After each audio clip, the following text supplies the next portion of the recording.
Hey!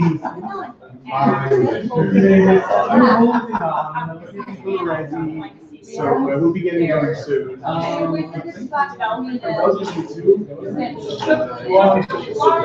or in the back, we've got flexibility. Yeah. It doesn't.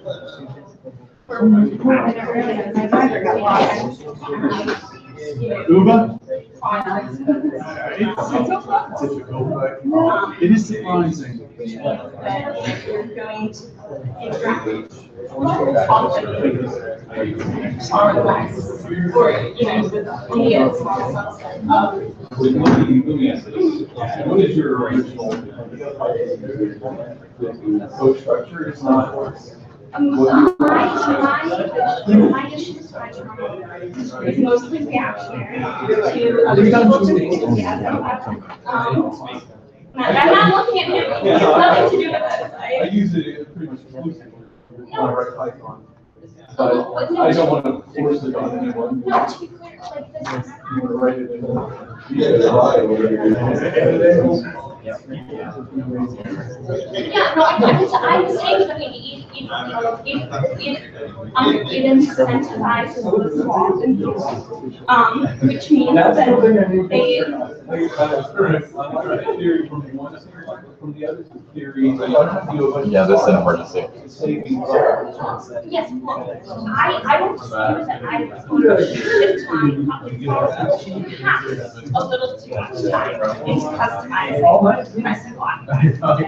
I'm not even talking about customization, I'm just talking about writing code. So it was actually or it wasn't in my product. I have a library. I just like people know that every time you attack, sure, at the same time, I mean, look, I heavily on talking about, but when I said like I Right, we do have a handheld. So if you need to, amplify some audio, you can use a microphone and you just put it to there and it will play out on the system. Do you want to test it out? Yeah. Okay, guys over here have it.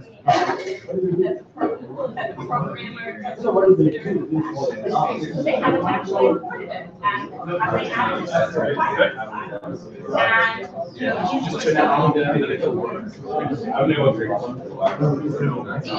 It gives reverb, voice, and so it causes that. So just check to make sure it works.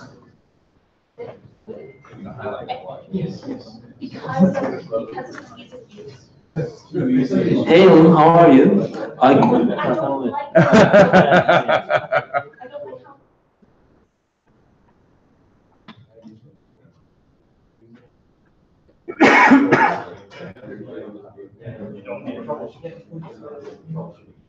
Also, it's great if you're virtual, when you create a project automatically in virtual environment, and it supports climate change and sort of stuff.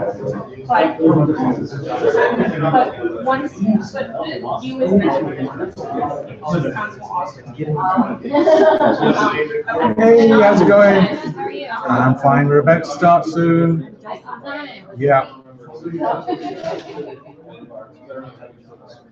Okay.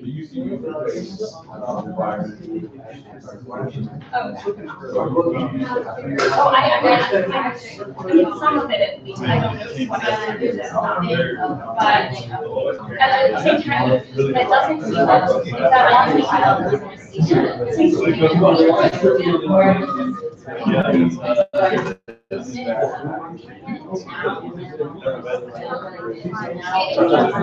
It's going to start at about 2:15.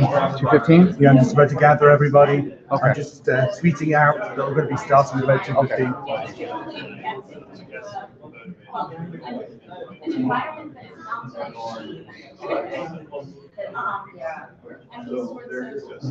And I think because What does it need to look like? What's the the flowing is not necessary. And It's very, indicator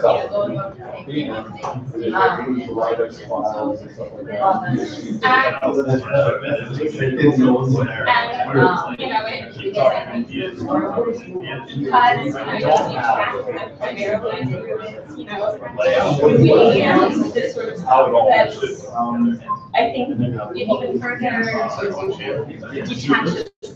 people from thinking about the narrative setup. This is almost the same issue we're all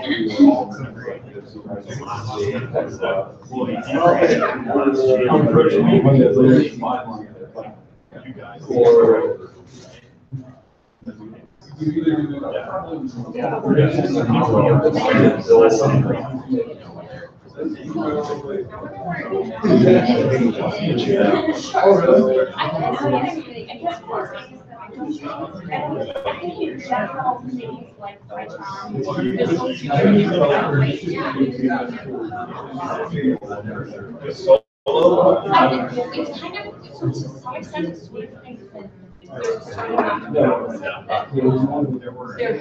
great when you're getting started, and it's totally makes sense to, to have your flow set up and your environment, broader sense, but that you shouldn't get to the point that you are, writing production software without ever having to be gone through what's in it. Well, I have plugins in. I mean, they're still plugins.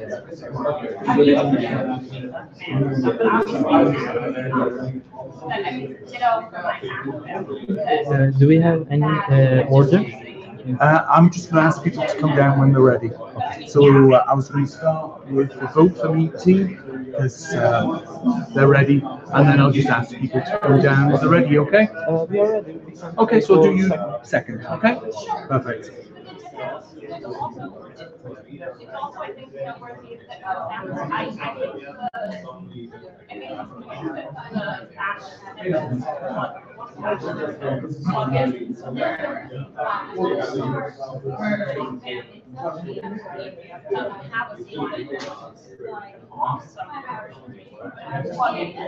that and usage times. The thing is that's also something that I'm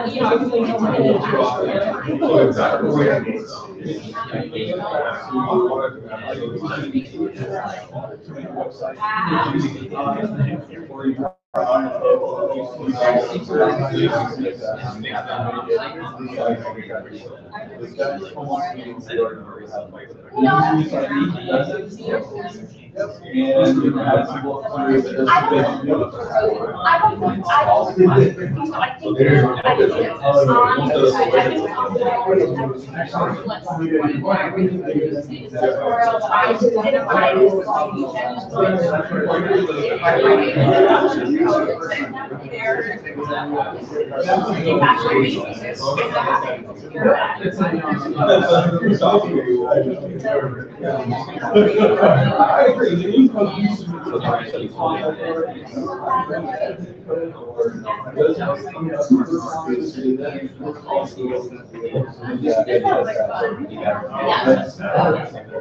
don't think that is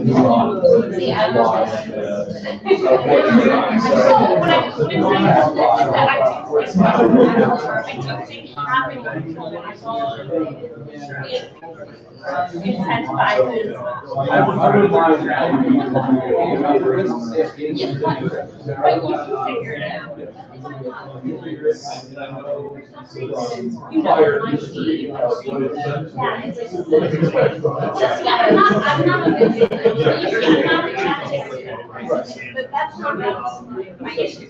Oh, I think it's easier. how do I extend my slide? Just, we have both HDMI and VGA. Okay, so I don't need to like send it to you. You said send it to Oh yeah, afterwards. So I do need the slides, but for presenting, you can just use your laptop, okay?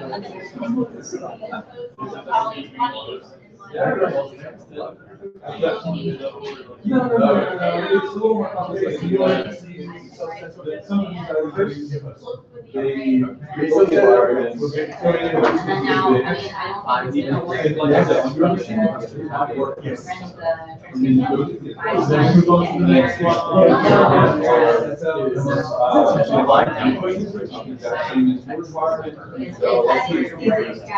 If you're looking for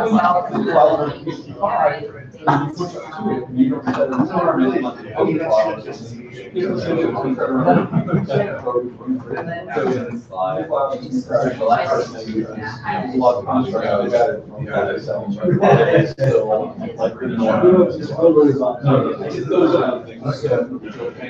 Especially if you're responsible for the code set that people are I think so for, I also think for, if you like someone else's code is, in it, you're also like, you notice their issues, I mean, that, but yeah. It's not making anti-automation, it's that. And there's an X that marks the slide. Perfect. Yeah. So then it captures you, so that camera quite nice, branding, it's slide, I mean, there's a slide over there, so don't wander up one over there. Okay, just keep it focused on this. Understood. He's, we're this is an all assist. Okay. Trying to spread the leg presenting. Exactly. Yep. So, Now, do you need somebody to operate the slide? we're gonna have the other one operate the slide. Excellent, perfect, excellent. We do have, you have a clicker? And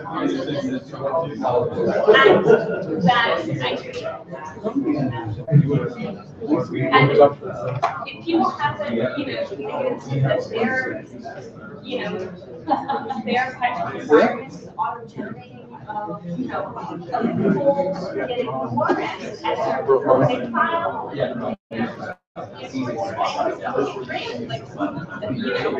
You're taking that responsibility. Yeah. Don't have mine either. It's gonna be okay. But it's a bummer that, because that was like a gentleman's that was. Exactly, yeah. And I can do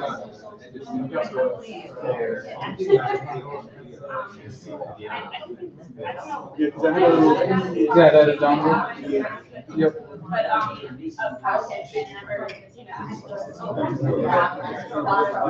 yeah, do that go big.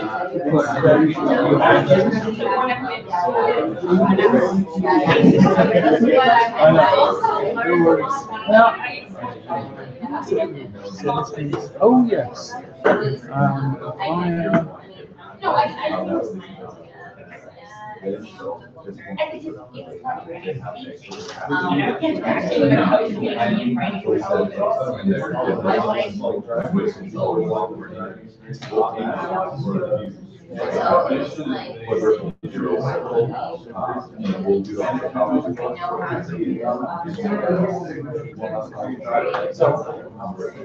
can do space bar, or you can do.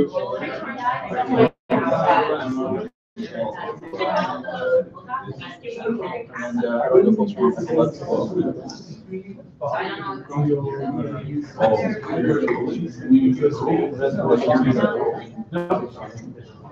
know. So I'm already got my plug.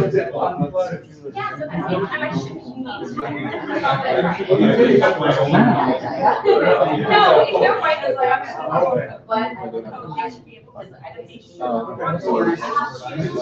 mean, some points.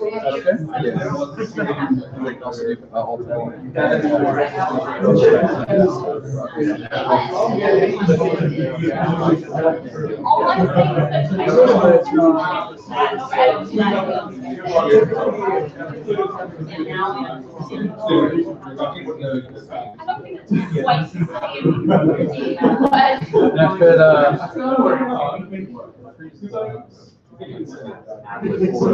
the same. If Yeah, you don't want to be up. Yeah. so X marks the spot, that's where you're gonna stand on the floor. Oh, okay. That's where you like to don't veer it off that way. You're going to travel. And that's what the camera's looking. Like this is close to the. Don't very much. Don't see it. We're not having the slides in the front, so you can't see it at an angle. So Sure. Sure. You know, keep my tablet handy, but not just in case. We're almost ready. He's just gonna grab his tablet. Okay. And I think that's also in general, Okay, so we're going to get going with the pictures. So if people can come on in if you want to sit down. Sit down. Now for the presenters, it's 5 minutes. Okay, so that's what you're presenting in terms of explaining the problem, how you solved it, and the demo. After those 5 minutes, then we'll do some Q&A. Now, I have an X here, so this is good in terms of positioning. Focus on this screen for presenting. I know we have the one over here, ignore that. Focus on this as the one you're presenting to the crowd with. So what I would like to do is to invite the vote for me guys. If you could come on down, get yourself set up, and then give your pitch. Go ahead.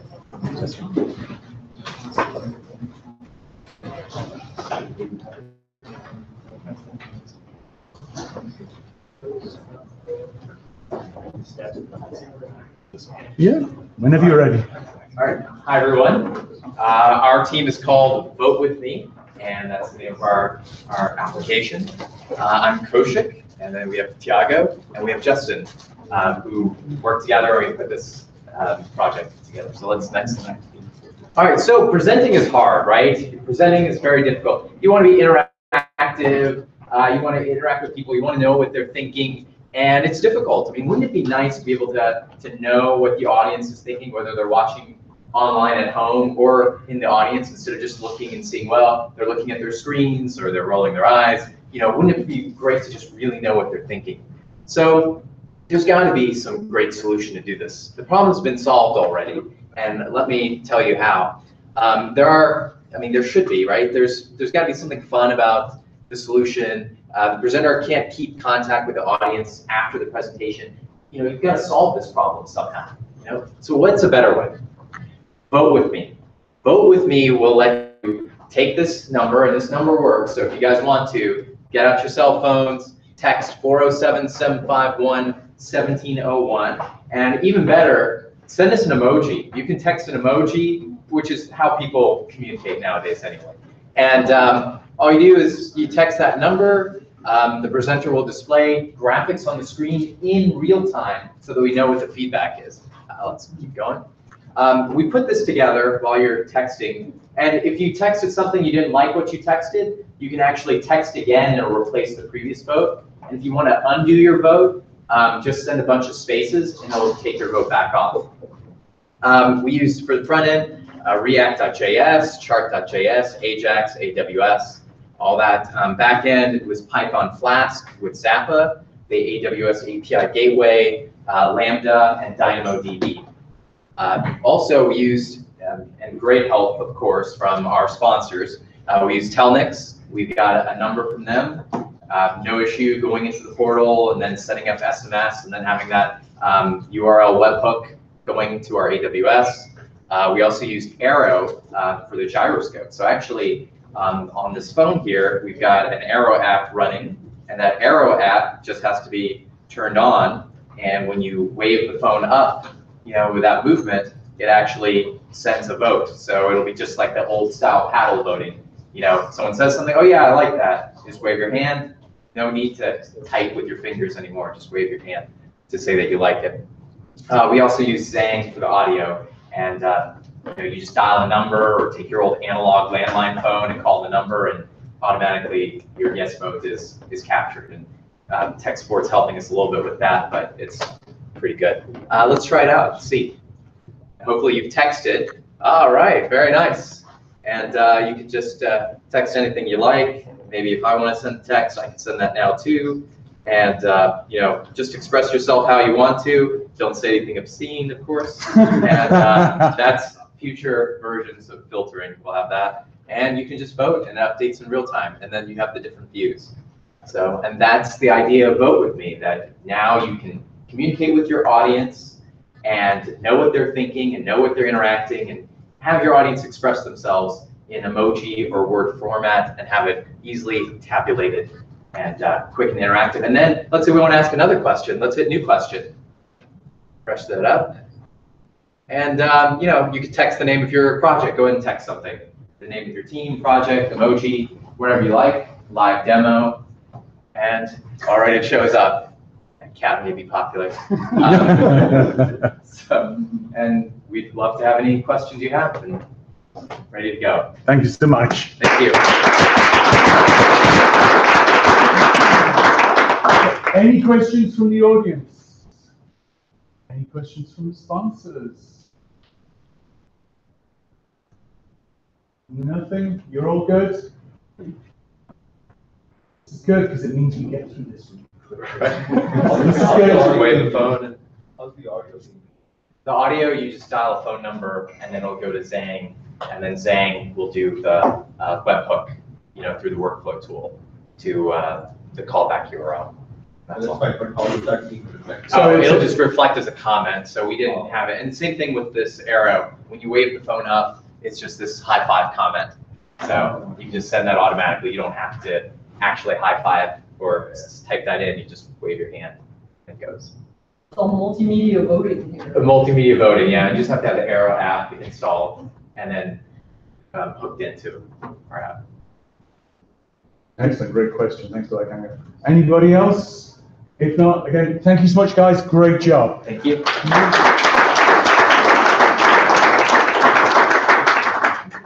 So we'll just give Team Garanti a chance to get set up. And if we can, is the mic with you or with that? We don't need the mic. We don't need the mic. Oh, you do need the mic? Because the voice output works. Ah, so you guys, excellent. Are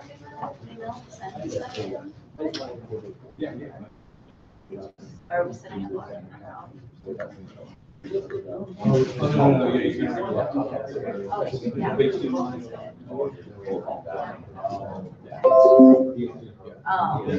Yeah, because on the spreadsheet it said share slides. So I do. Hi everyone, my name is Barış, and it's my friend Onur, and we are going to present you our hack, the visual voicemail service. Excellent. The problem that we wanted to tackle is that we cannot listen to our voicemail anywhere, anytime. This is because it can be due to that we are in a crowded place, like a concert or a cinema, or we have a hearing disability, so we want to visualize the voicemail to the end user. We chose Zang because it has a transcription ability, speech-to-text ability. For today, we assumed that we have a voicemail server because we didn't have time to implement it, and we created a visual voicemail service that has two simple methods: that a transcribe method that calls Zang, and a method that works like a webhook that catches the transcription and sends an SMS to the given number via Zang again. Next slide, and let's start the demo. We recorded a pre-recorded MP3 file beforehand, and my friend Onur will play it first. This is the voicemail. Hi Alan, I guess you are busy right now. I'm on my way to the event. See you there. And we are going to send this URL to our voicemail service. And transcription may take a few seconds. And this is a Google Voice account. We have to take an US number because we don't have any. We are from Turkey. And at my laptop back there, we wrote the service in Python and deployed it with ngrok.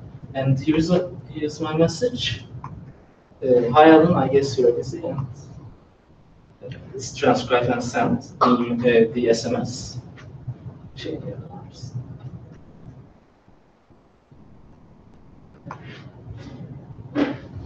And for our future work, we can create an actual voicemail leaving capability using Zenk, calling a Zenk number and auto-answering it. Zenk has a capability to play a live a recording to the listener, like a beep sound or a voicemail again, and record the call and then send it to our voicemail service, and creating an admin console for the voicemail service that you can see the logs and the transcriptions, etc. And thank you for listening. If you have any questions, I'll be glad to answer them.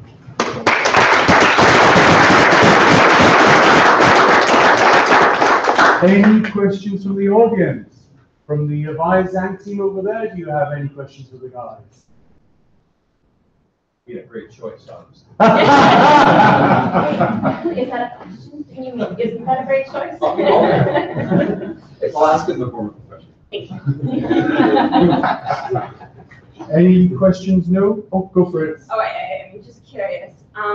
What did you guys find the most difficult part, and were you expecting that, or did it come as a surprise? The deployment was very hard. So that's the most challenging part for us. We first tried Heroku and then Python Anywhere, but the Zenk package, the importer package, created difficulties for us. After that, we used ngrok. So then that was the most difficult part, deployment. It takes the most time. Interesting. Thank you. Excellent. Again, guys, well done. Thanks so much.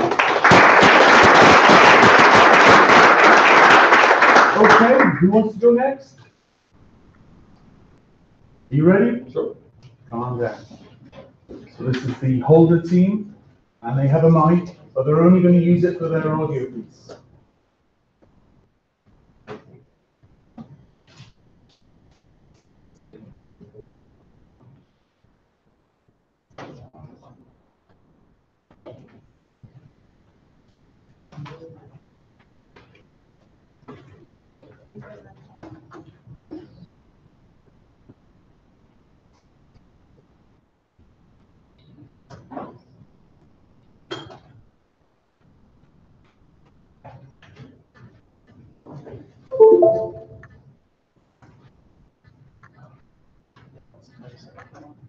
No.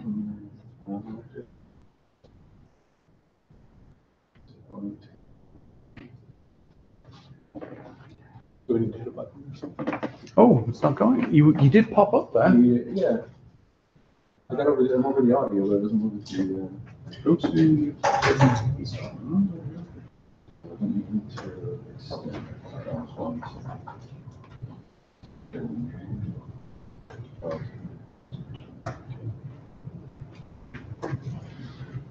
There we go. Good.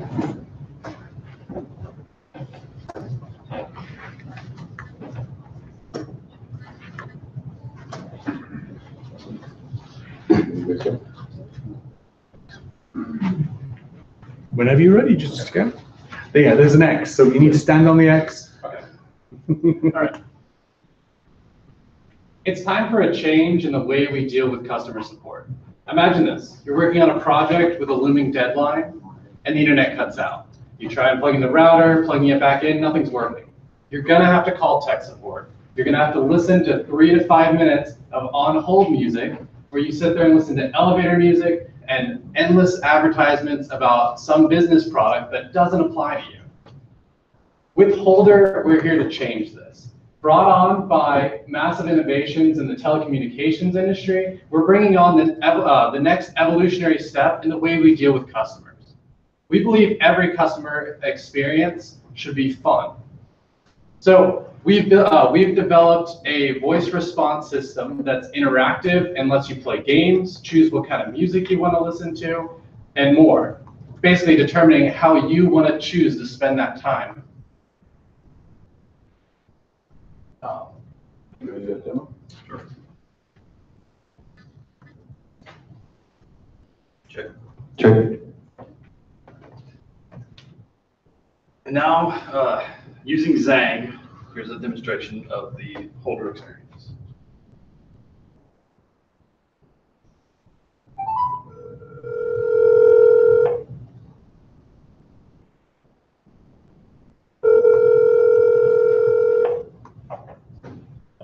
Calling TADHack. The staff is currently busy listening to an awesome presentation.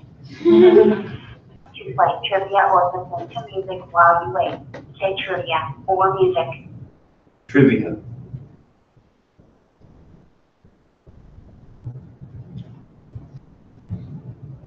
Trivia. Where would you find the Sea of Tranquility?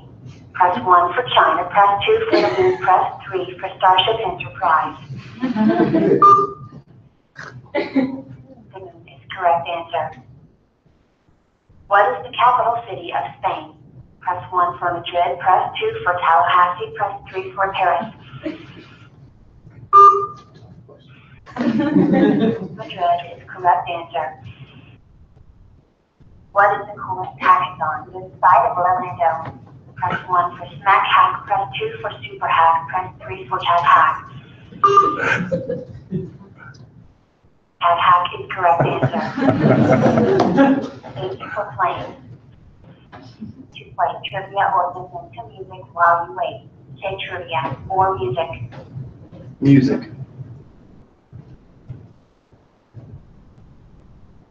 What happens if you try without the speakerphone? Suggestion. Music. Would you like to listen to instrumental or electronic music? Electronic.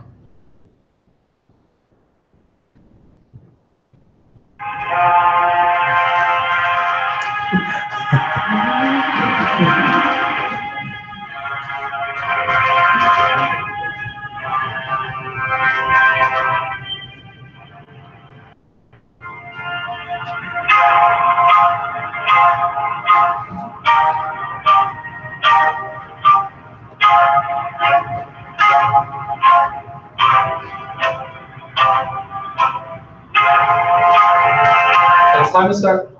Representative is now available. Please wait while we direct your call.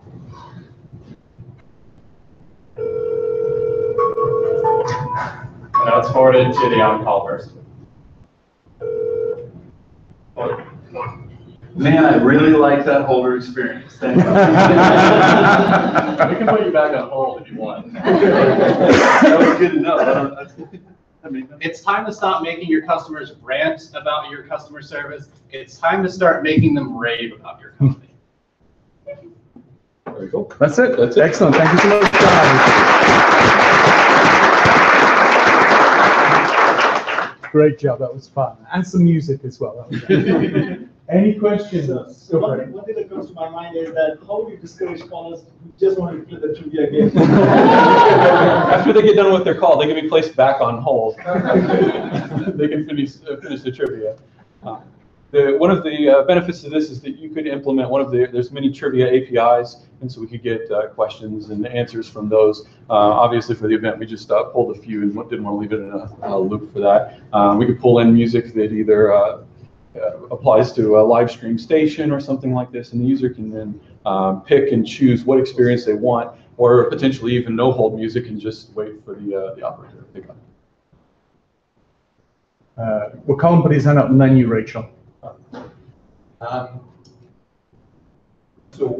Where were you doing the orchestration of the session? Was that sort of code, PHP, Python? Were you doing it on Yeah, so we're using Zeng, and we had a little trouble with the UI. For some reason, it wasn't handling the speech to text. So we took a lot of that design out of the UI interface that you guys have and did it in PHP using the inbound XML. So a lot of this is if statements or switch statements that pick which XML response to give the user based on their response to the system. Yeah, and at what point so do you have, are you basically just sort of injecting the free agent at a time point within the call, or was that a control flow point in the call? So that's something we specifically did not have a chance to work out. We were talking to the other gentleman that was here with you guys the other day, and he said that there should be a way to inject. We may have to poll to the call to be able to inject or poll from the system.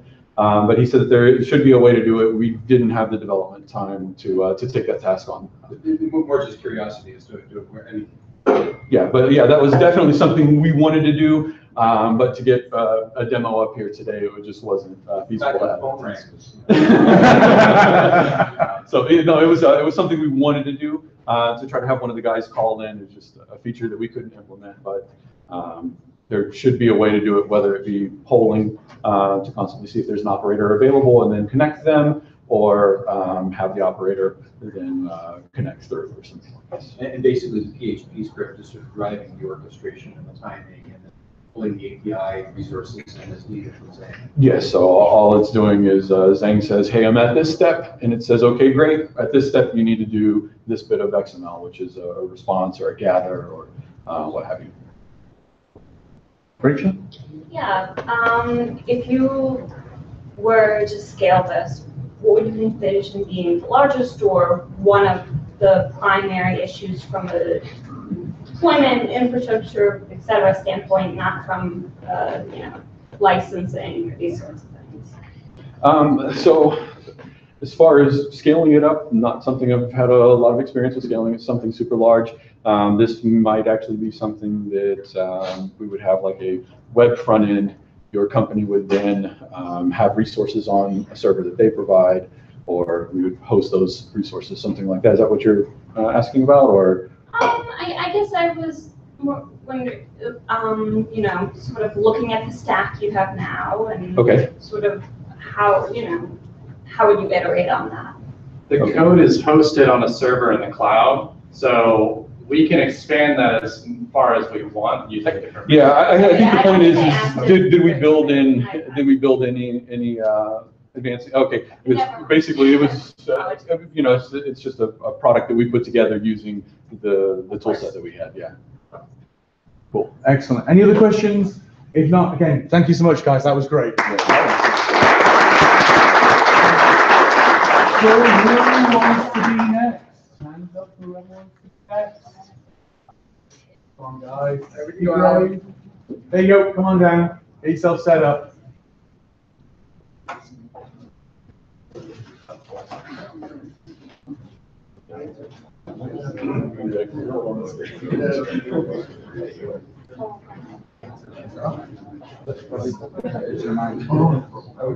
Yeah, HDMI. Yeah, don't worry. Oh, wow, yeah, that would be. Yeah, no, don't worry. You have both of them there. And then there's an X there, so you can stand around that X so that you get covered by both the live stream and the recording.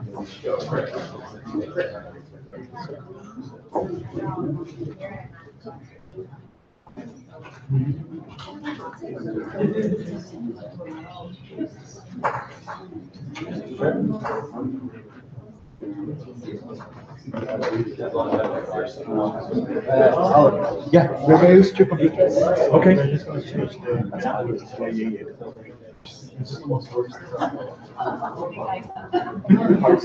Yeah.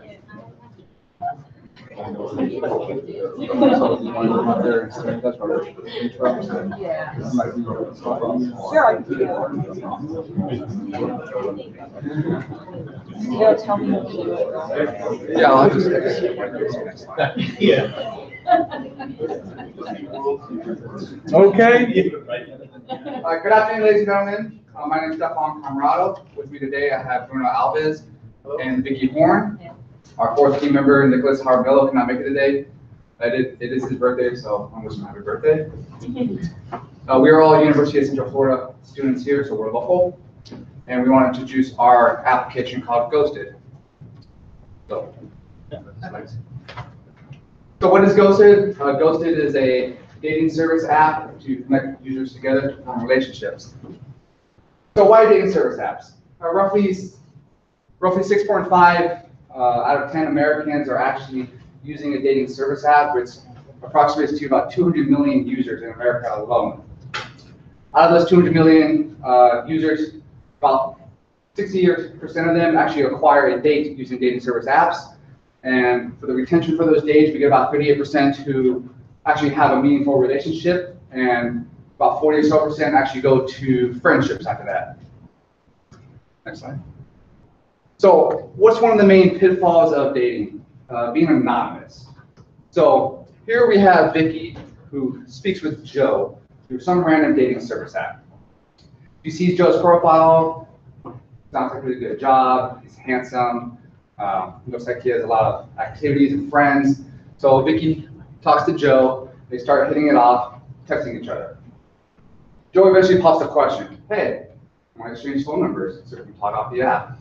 Vicky's like, yeah, that'd be fantastic. So Vicky gives her her phone number to Joe, and then they start texting back and forth on the app, outside of the app. Well, turns out Joe may have fidged a little bit on his biography on the app. Joe's actually married, has a couple kids, currently jobless, and Joe starts to turn into a little bit different than what he was using on the app. Vicky's not too comfortable with that, says, hey, I don't want to talk to you anymore, have a good day. Joe doesn't quite like that. So Joe keeps texting Vicky, starts calling her, Vicky's not answering, Vicky starts blocking his numbers. Well, Joe can't reach Vicky, so he starts doing some Google searches about Vicky. He knows her first name, knows what city she lives in, and has her number. With that, he can find her last name. And using public search records, he finds where she lives, where she works, where she goes to school. And now you potentially have a stalker scenario that never should have happened in the first place. Well, that's where we introduced Ghosted. With Ghosted, we create that anonymous connection between two users. So the way we have it set up is, go to the next slide. So the way we have it set up, we'll start the live demo in a sec, is all male users will be using the TADHack API servers to communicate with the female users, who will be going through the board API servers. So they're going to get two random generated numbers that we have in our database, and they're going to be able to text message between each other through our app. Now, after that, say they want to send a picture message to each other, see some face pics.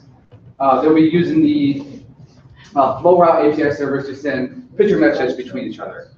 And then hopefully we hit it off and we want to hit that phone call and start talking with each other. That's when we're going to go through the Zing API services, anonymous phone numbers that are not connected to you, where you can make a direct phone call to the other user and talk with each other. And if it hits it off, you can go meet up for coffee, go out to dinner. If not, then you stop talking and you get ghosted. So we're going to do a live demonstration on how our app works and show you.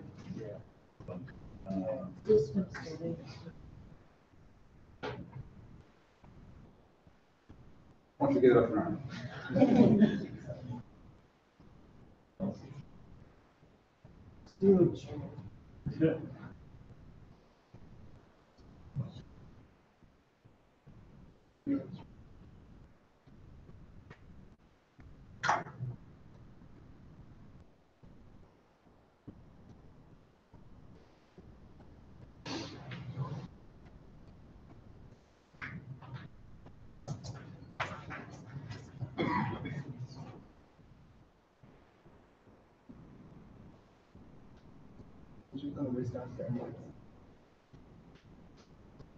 Because the other option is you can just, load it up by the camera, so you can record it and show the demo by the camera.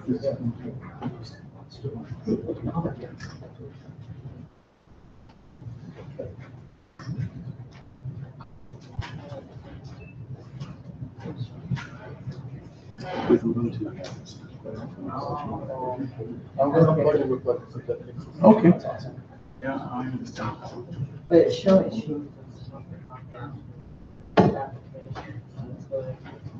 Just another minute, we're having issues with the Linux operating system. Must be a little bit special.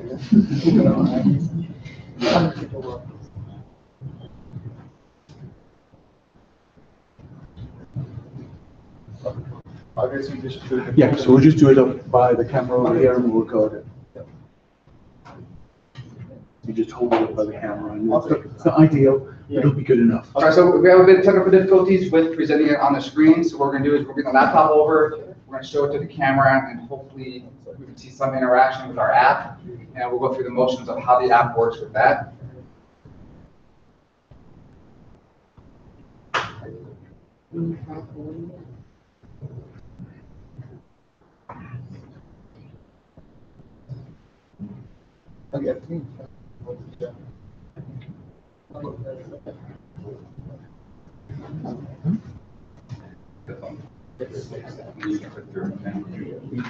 No, please.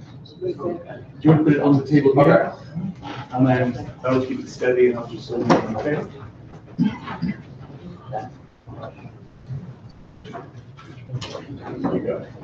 All right, so start the phone. When you first load up the app, it's going to show you a list of local users who are in the area that you've registered with. So here we have Rebecca. She's a veterinarian, loves living with animals. I love animals. I have my own dog. So you know what? I'm going to say I like her. We get the like. So next we have Bob. Now Bob, he's a builder. Likes to work with his hands, get some stuff down. I like a man that can get down and dirty and knows how to fix things. So I'm gonna give a like to Bob. We have Jonathan here. He's a CEO of a Fortune 100 company. He likes long walks on the beach and out of space. He's a little bit arrogant to me. I don't like it. I'm gonna pass on that one. Here we have Richard. He's the CEO of Tinder, and he's looking for a match made in heaven. You know what, Richard? I like you, so we'll hit a like on that. Next, we have Dave posting his Instagram username. His Instagram models are notorious for being on all these apps. I don't like you, Dave. I think I'm going to pass on that one. Ooh, we have Sam. She's an active girl. That's awesome. She likes to wrestle bears, sharks, and alligators all at the same time. That's impressive. So I'm going to give Sam a like as well. Ooh, what's this? Bruna. Okay, she's looking for that gentleman. I'm a gentleman. I think I like her too. So I'm going to give a like on that. Oh, wait, what? You have a Bruna and like each other. That's awesome. She liked me back. Well, let's go ahead and start chatting with each other. So you're going to click the start talking icon, and there's going to open the chat screen. So from my perspective, this will be my phone, and I'm going to send an SMS message to Bruna, which this is going to be Bruna's phone right here. So we're just going to type in the generic mail message, which is, hey, you know, which I think most women can relate to. So once we send the message, I thought it was you up. how you doing? You know? So we're going to send.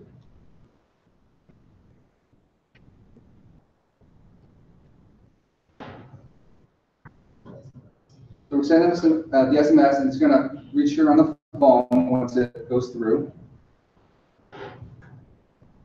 And there's the message. Hey, awesome. Well, you know, hey, that's cool for a guy to send me hey. So as Bruna, I'm going to be like, oh, okay, well, hey, winky face. So I'm going to say hey, winky face. And now we're going to check to see if we have a response back from Bruna. And there we go. Bruna responded back with hey, winky face. So I'm engaging with Bruna. It looks like it's starting to hit off. So I'm going to send her a picture. And it might not be the picture you're thinking of. So I like long walks on the beach. So I'm going to send her a picture of a beach. So MMS was sent. Now this one's going through Zane's API to send the MMS messages to each other. So I'm going to wait for that one to come through. And there's the picture right there. And we have a nice beautiful beach that I would like to take Bruna to, if she's willing to let me, go on those long walks on the beach. But we've been talking for a little while, seems to be going well, so now I actually want to send a phone call to Bruna. Now we're going to engage on phone call by clicking on call, and now I'll be calling Bruna here.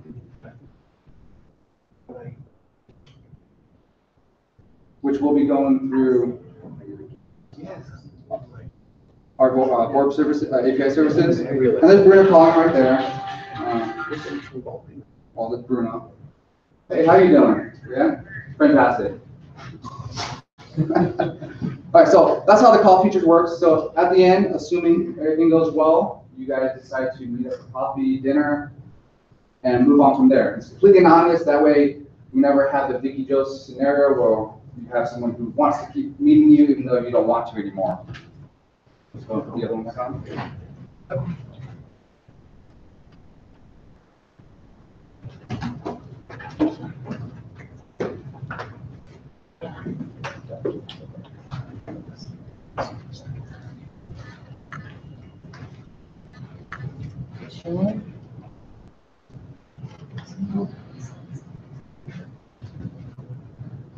It's not showing. Just cancel out and start the slide. Okay. I can always stop. It's showing. Yeah, it's showing.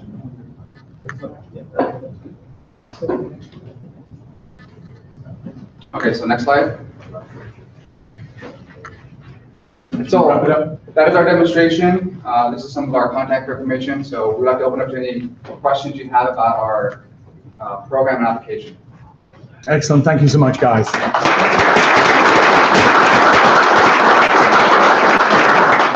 Any questions for the ghosted team? Go for it. Is there a way to officially ghost, like a button where you can say, okay, I don't want to talk to this person anymore, cut off the anonymous number? There is a way we can do that. We haven't implemented the functionality for the ghost button. But yeah, that's the idea is, so you don't want to talk anymore, hit ghost, and boom, all numbers that was in contact get deleted and refreshed, and next thing you know, you never see Joe ever again. Oh, go for it, Colin. It wasn't a question, it was more of a feature suggestion. Watson has an REST-based AI recognition for photos. Apply that to the SMS movers. Okay. Joke. Anybody else? If not, again, guys, great demo. You made it work. Moving on, who wants to go next? Come on, guys, don't be shy. Speak now. There you go. Calm down, guys. Get yourself set up.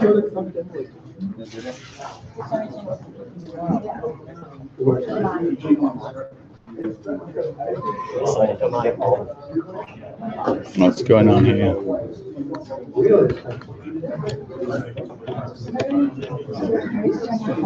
you go.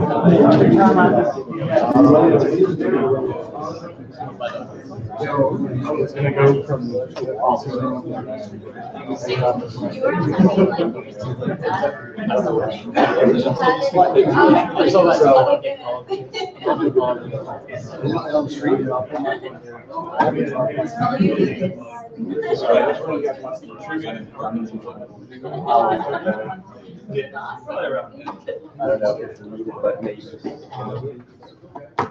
So I'm thinking if the calling didn't work, can I try doing the individual calling I was doing earlier? Yeah.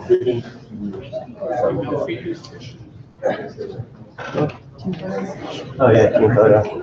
Whenever you're ready. Good. Just stand around the X, okay? Because then it keeps you within the camera shot. Okay, over to Team Thunderhawks.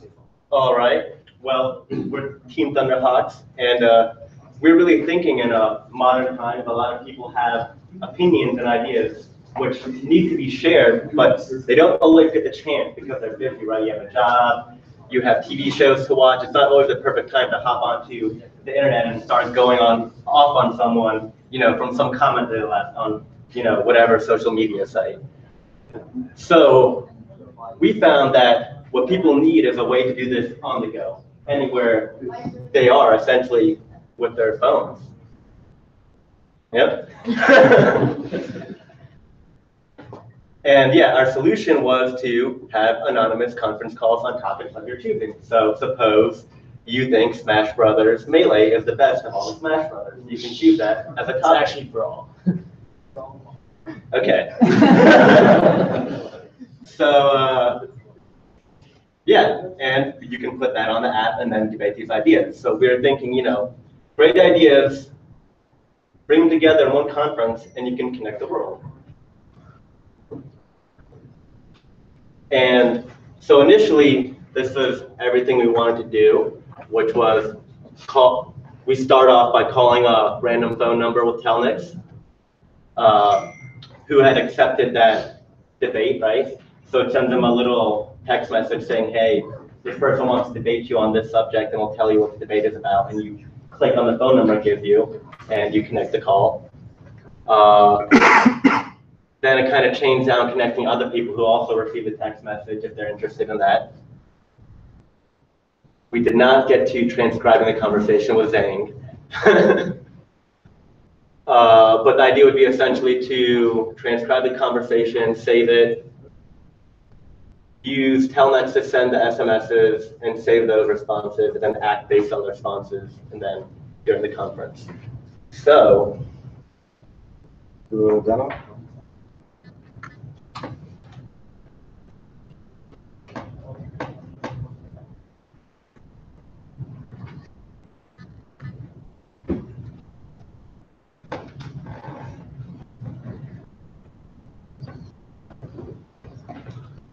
I should have made this a password. I did not have foresight on that, at least for the presentation specifically. So general functionality that we have right now is you can kind of, when you log in, it'll let you see what debates are available for you, and you can create your own debates. So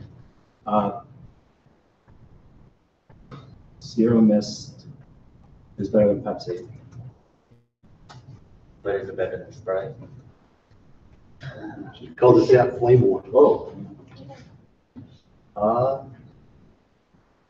Server disagrees. Well, that's not good for a demo, but well, there it is. So then you can come in here and you can make a call, and you should get a text message saying that you got a call waiting for you so that you can argue about this, and then a few seconds later you should be able to get a call so that you can start your debate with whoever thinks that Python is not the worst language ever. Python's my favorite language, so I'm poking fun of myself here. And that's pretty much what we got as far as our functionality goes. Am I not part of that call list anymore? It's going to go to one of your guys' phones. You put that in that argument though? Yeah, it should be going to one of your phones.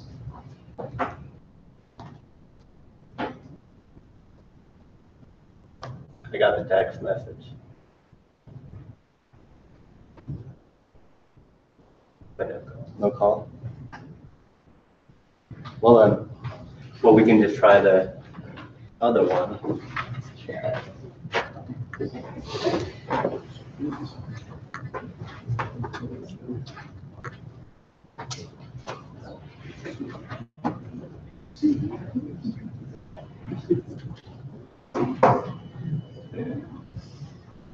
So I don't plug it in. You can just run it. Oh, you can run it, okay.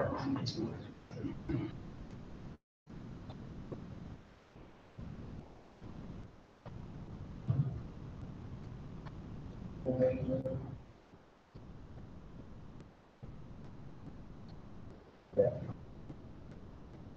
Well, I got two calls. The one that I chose was going back to my original phone to begin with. So that's why I got two calls, but you didn't get any. API was not.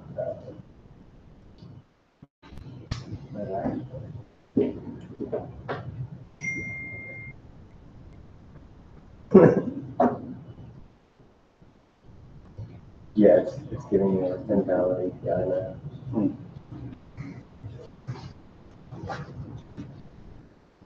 If you pick an argument that's for the other one, because yeah, so that one should go to mod. That one would go back to the stuff. Yeah, so pick a different one. Yeah. Because that's your argument.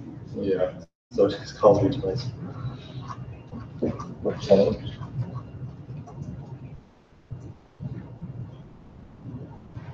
So now you can just.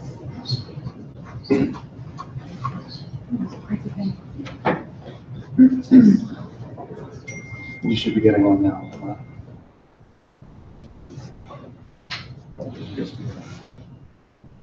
So I got your text message. Yeah, I just clicked on a different one. Yeah. And we can do is just sort of wrap it up and just explain.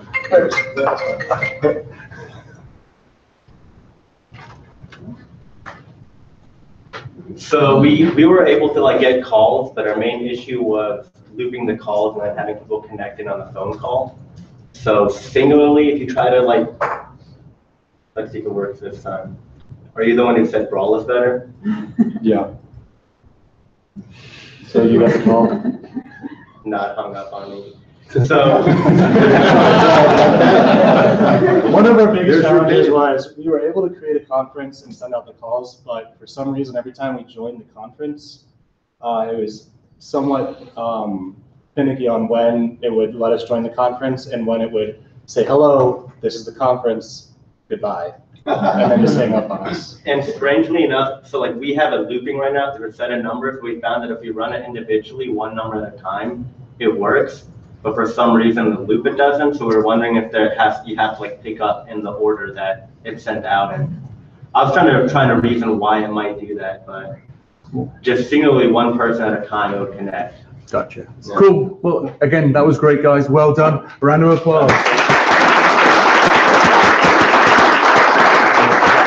Any questions from the audience?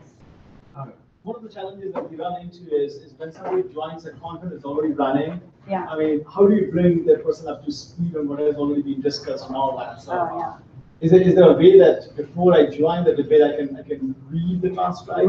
So we had a little, like, I already took it down, but we had a little spectators thing there. And one of the ideas is that in the spectators part, you can take the transcription and put it there so that you could read over what the argument is.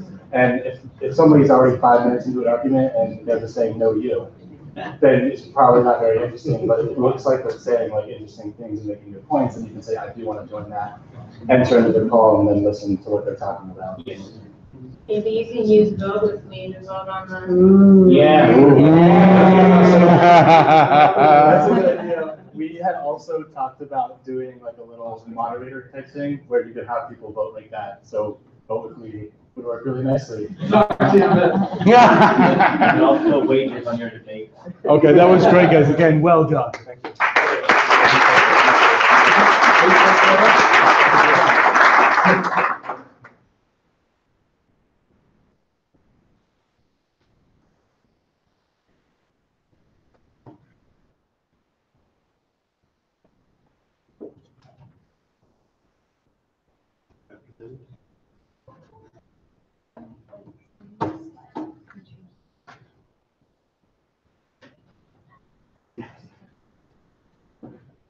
Good.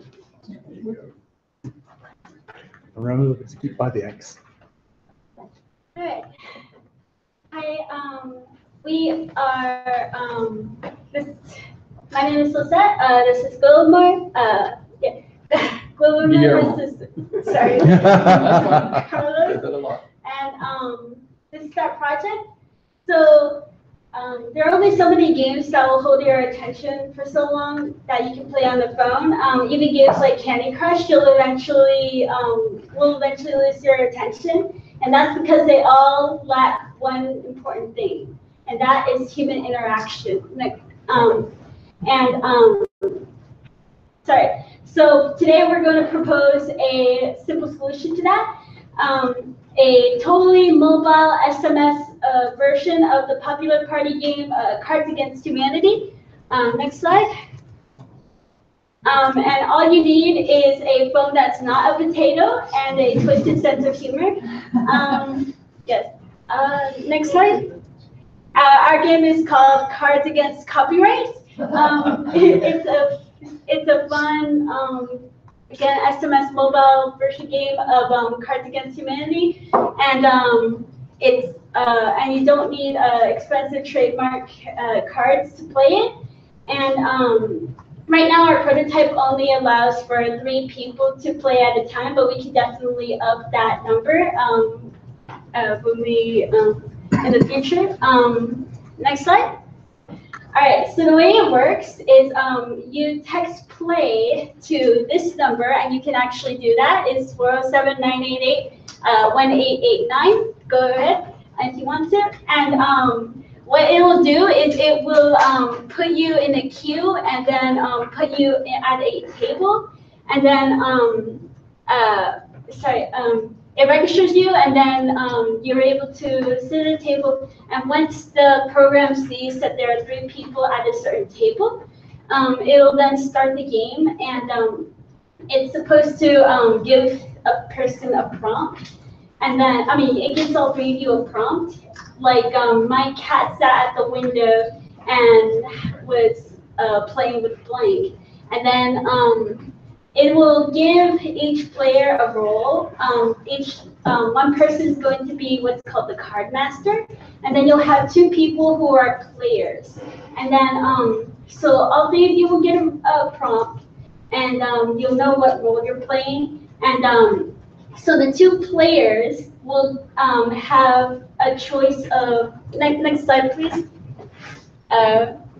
Yeah, so once you register, you'll be, the listener will register you, and then it'll put you in the table. And then once you do that, you'll get a role, and then you'll get prompt. And the 2 players will then respond 1, 2, or 3. They'll be given answers to the prompt, potential answers they can use. My cat's sitting at the window, and answer 1 might be he saw, I don't know, a fidget spinner. And so you can choose any. Each player will text back 1, 2, or 3 back to the listener, and then the listener, once both players have given a response, the listener will reveal the responses to the card master. Everyone will see like the prompt, and then the 2 choices that both players used, and then the card master gets to choose which of those 2 responses he thinks is the funniest, or she thinks is the funniest, and then that person gets a point, and they get to be the next card master, and the previous card master becomes a player then. And then you go into another round, and the way the game's set up, the first person to reach 5 points wins. But little cheat here, you can't just text rage quit. Any player can text rage quit, and then the game ends, and whoever has the most points at that point wins. But we do encourage you to not use this function. We don't want you to rage quit. We want you to have fun. This is all for giggles, okay? So that's how the game works. Next slide. All right, and we are Team Copyright. You can contact us using these emails. Do you have anything you want to say? Oh, well, right now, if you have texted that number, you only get a couple of messages back that you're registered and in a queue for a game. Unfortunately, that's as far as we got. So if you're looking at your phone waiting to start a game, it won't start yet. But we intend to get there. Please don't rage quit. Excellent. Thank you so much, guys.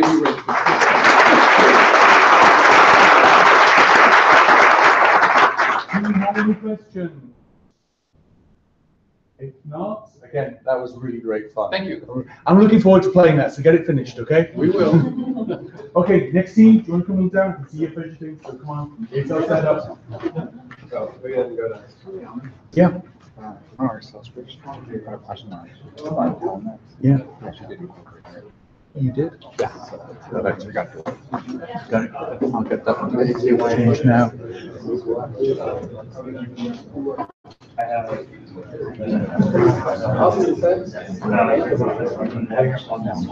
You go. Yeah. Here we got to it. Excellent. No worries.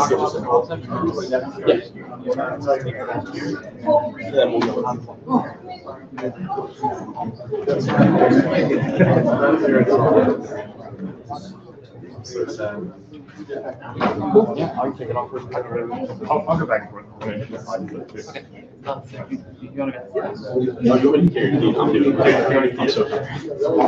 you want to. All right, I'm ready to go. If you can let me know later. Don't worry about it. Am I just ready to take the hang up? Okay. Ready to rock? Go for it, whenever you're ready. Cool. Hi, everybody. Our product here is called CypherText. First, we'll introduce ourselves, and then we'll introduce what we built. So my name is Tim. I'm a student at Embry-Riddle with my colleague Jeremiah over there. Next. My name is Muntasser. I'm a student at Florida Tech, and this is Chris Whittle. He's also a student at Florida Tech. And together we built this product, or prototype I should say, called CypherText.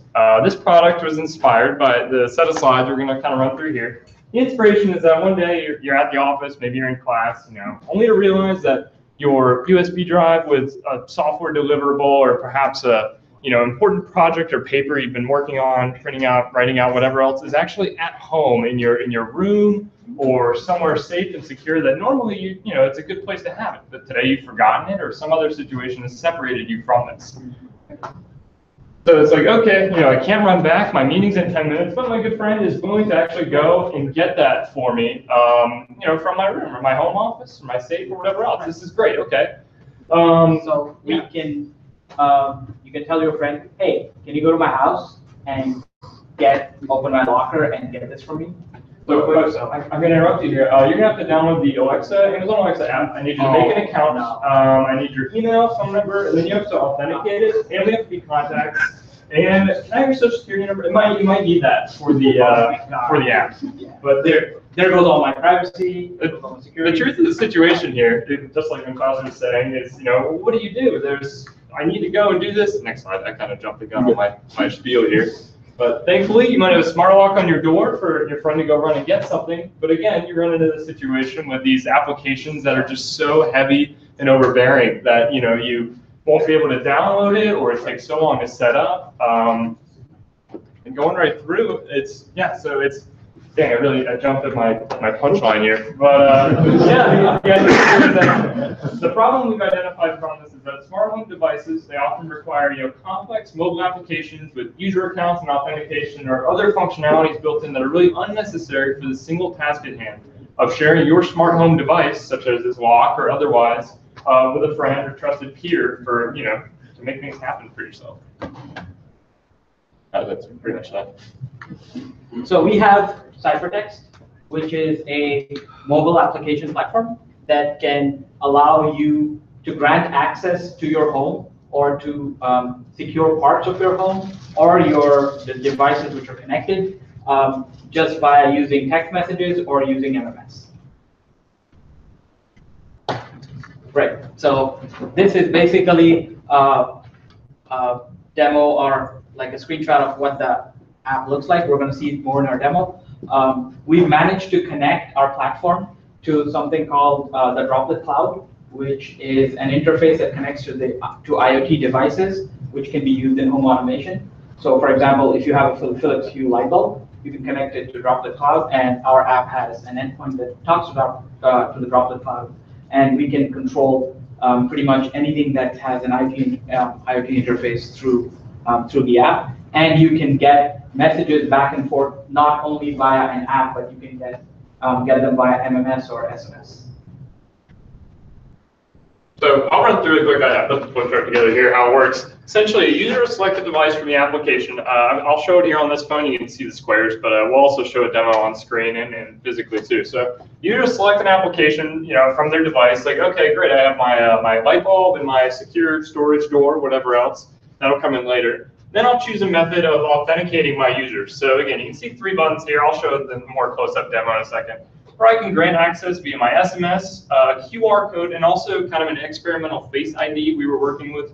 It got a little touchy at the end, so I don't know about that so far. But the telecom part is what we're here for. So you have the option to authenticate someone via an SMS message, a QR code, or to add that print's face to the kind of facial recognition directory that we have tried to implement with the whole tech stack you'll see in a second. And then if my friend, if I have them have their SMS code sent to them via their phone number, they'll receive it on their phone. They'll walk up to our kind of secure storage panel and be able to log in there. Or they'll get the QR code and they'll actually be able to present that on their phone and scan that at our unit and unlock it that way. Or with the face message, I'll be able to just take a picture of my friend through the mobile app and they can just walk up to my door and let themselves in. So those are the kind of the key functionalities. Look back at that as we do, allow access for a friend or a peer, over SMS or MMS for that one-time access, or facial recognition for returning guests. View access history for each device. I'll show that again in the app, and also get system and security updates for your connected home via those SMS and MMS notification systems that Muntaza was mentioning. Right. So effectively, what this allows you to do is, let's say your phone turns off. You have something called missed call notifications, right? What if someone's at your door? If you have someone's at your door notification, you can access that through here. Someone tried to open a safe in your house that you don't want them access to.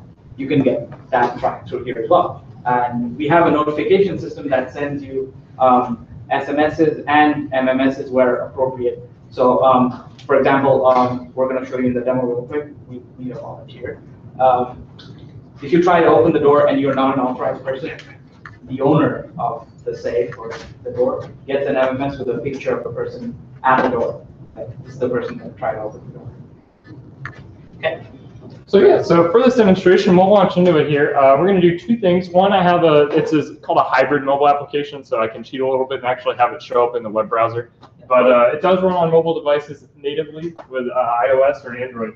But what I'll do here is I have my demonstration of my mobile application, and I will also have a Hangouts video call with my target user here. So Jeremiah, are you on your phone? Yeah. Okay, cool. Yeah, so what we're going to do is we're going to go on Hangouts, and we're actually we have a lot of hardware set up in another room, so we're going to display it. We're going to basically go and show you what our hardware setup is and how it works over in the other room. We're going to just call you to call this computer on Google Hangouts. Right, so this is our office, and that's our home, and we forgot something there, and we need a friend to help us get something from there. So can I have a volunteer for a friend? It's also going to require having your phone number. So if you're my friend, I need to know your phone number, which I'm going to input in the... I already used that once today. Okay. Nice. You want me to call you, Tim? Yeah, I have to log in. Okay. Join us here. Yeah, we're going to walk over with you in a second once we get this Also, up. we'll be putting on more demos after this event. So after our presentation here. So after the presentation, if you guys want to see the hardware, it's all set up there. You can go and see it because we want to make this really short. Are we good? We're trying to make it really short. Give me a sec. I got to do my 2-step verification.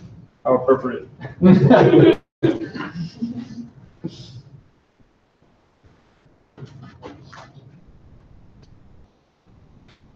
We need that what is it when you're waiting on your call? You need some kind of entertainment. Yeah, where's the holder, man?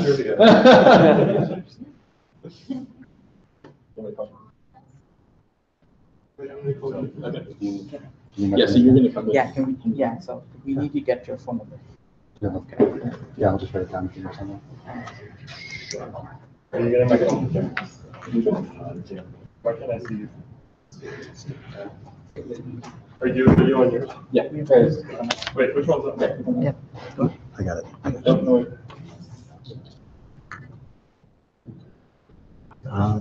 Let's get that. Oh, that's nice. That's interesting. Please hold as we try to set up this kind of video session here. I don't know why I can't see what you're doing. Bring video off of that. Want to log into something else? Or do it the other way? Wait. Are you logged into? Yeah. Are you logged into everything else? Yeah. That's fine. Sorry, we weren't expecting this. Google Hangouts works perfectly every other time you go to use it. And then, of course, when you're in front of people, it breaks. The Wi-Fi's having issues here. Yeah. Somebody else. I'm sending the somebody else strike from my phone.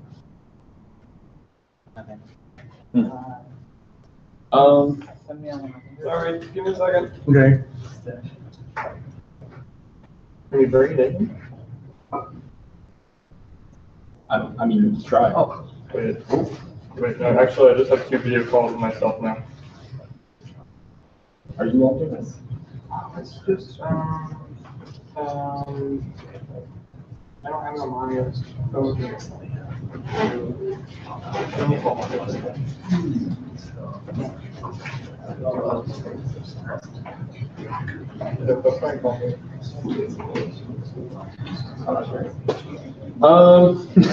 Sorry about this. Anybody hang up?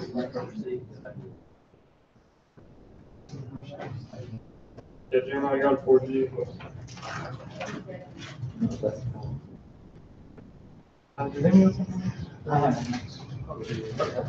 So I'd say at this point it's easy just to explain. We'll finish right to the demo. Yeah, that's fine. We can do that. Yeah. Okay. Is that cool if we show some people like afterwards? Yeah. Okay. Oh, yeah. Cool. I might take that away.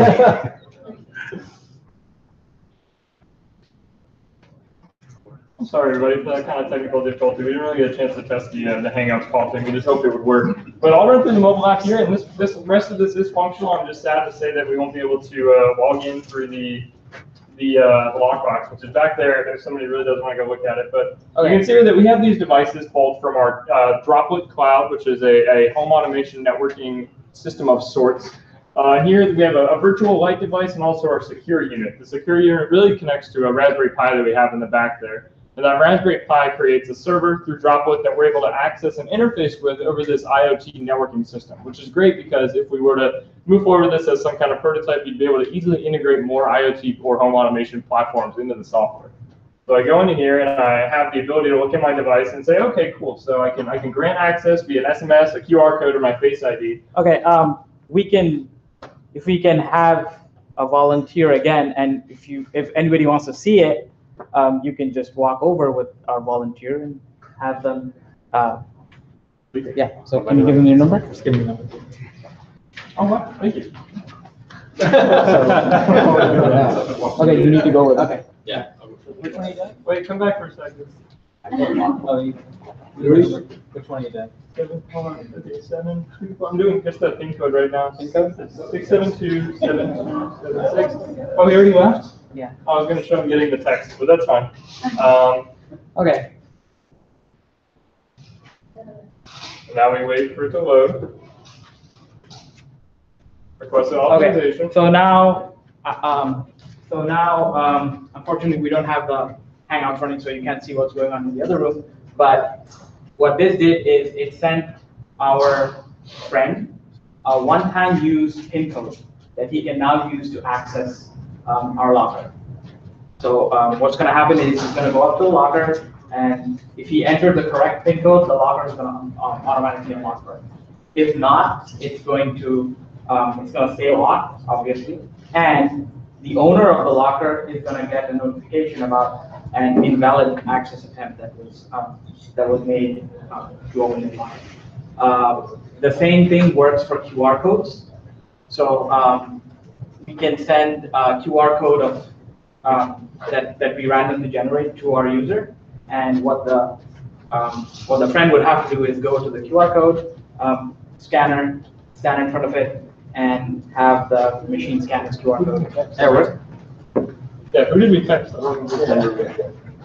Who do we send the text to? Yeah. Do you have it on your phone? I was just gonna show it through the webcam if you wanted to show it on your phone. Like, oh, look, I got the text. But, Oh, I did get the text, yeah. You were able to open it up there. Okay. Do you want to show them the QR code?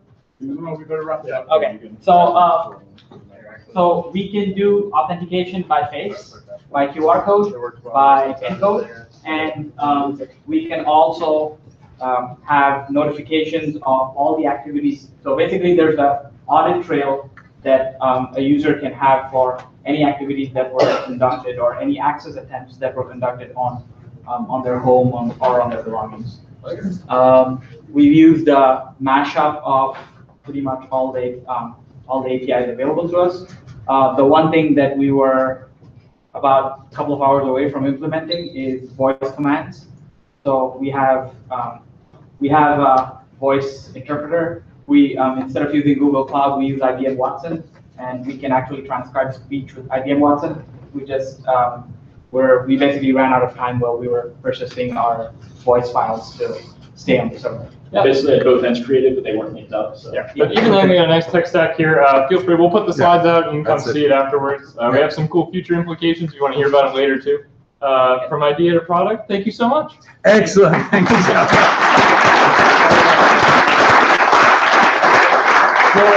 So for the sake of time, we'll move on to the next one, guys. Okay. You had a good run. Yeah, time. Yeah, we're in the back, so if anybody wants to see it, please feel free.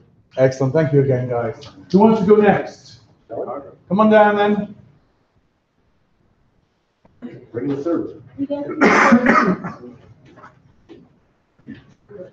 Where do we just like put it here or? Yeah. Yeah. Come in. HDMI, VGA, trivia. Should have both actually. Yeah.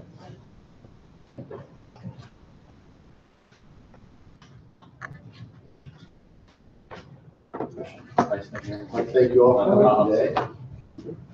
No dance, but we for a while. Okay. And I guess I'll take care of okay, well, we put together an amazing demo, which we'll show you in a minute, of a game requiring great cunning, strategy, and intelligence. You might have heard of it. It's called Rock, Paper, Scissors. And, you can play against a computer, which plays a completely random game and never cheats.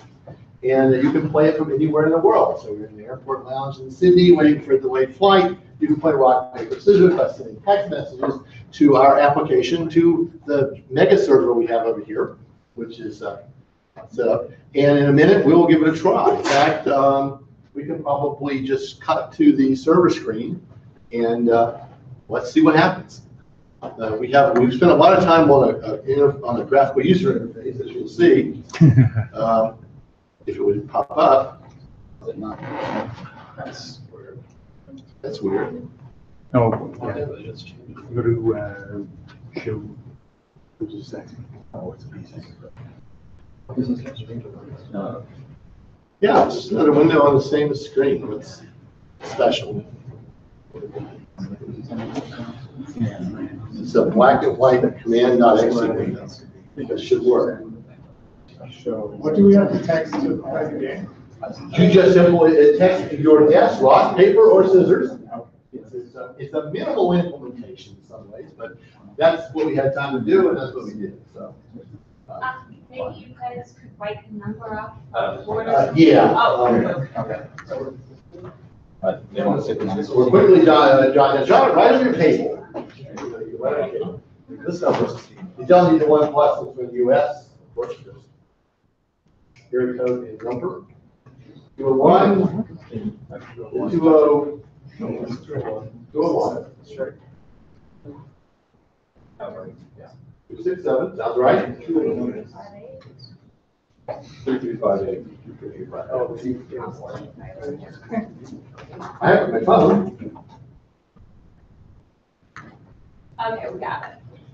Okay. And you think And take a rock, paper, scissors, or an invalid choice and send it to us and see what happens. No caps. No caps. All our games. So this will test your phone texting skill, that your phone will want to capitalize the first letter of everything you send.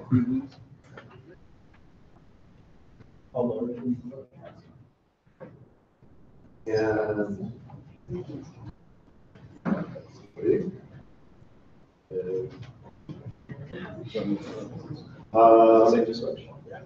should be.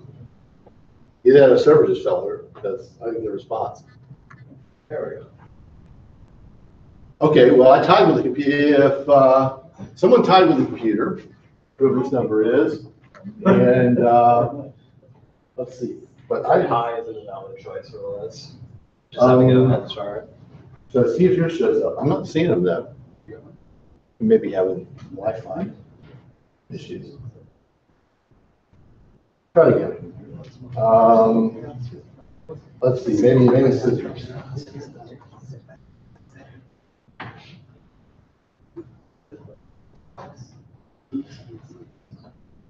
If you're connected to the guest wireless, it keeps making it re-authenticate. There's something wrong with it. Yeah, I think we lost our wireless connection, guys. But when we have it back up and we have it in the cloud, you'll be able to play this from anywhere in the world. So we've got texting, courtesy of FlowRoute, who were extremely helpful to us in getting as far as we got. We would not have gotten here and not have the great patience and support from FlowRoute. I'd like to thank them. They held our hands through the whole thing. So thanks a lot, folks. Excellent.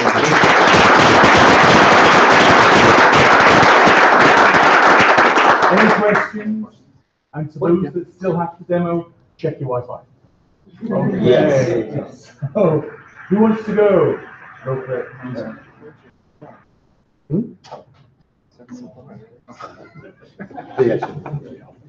Yeah. Where's your Wi-Fi?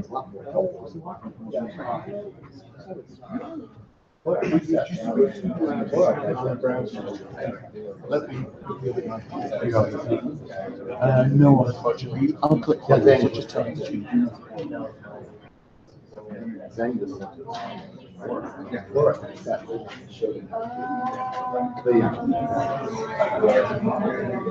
But yeah, I was.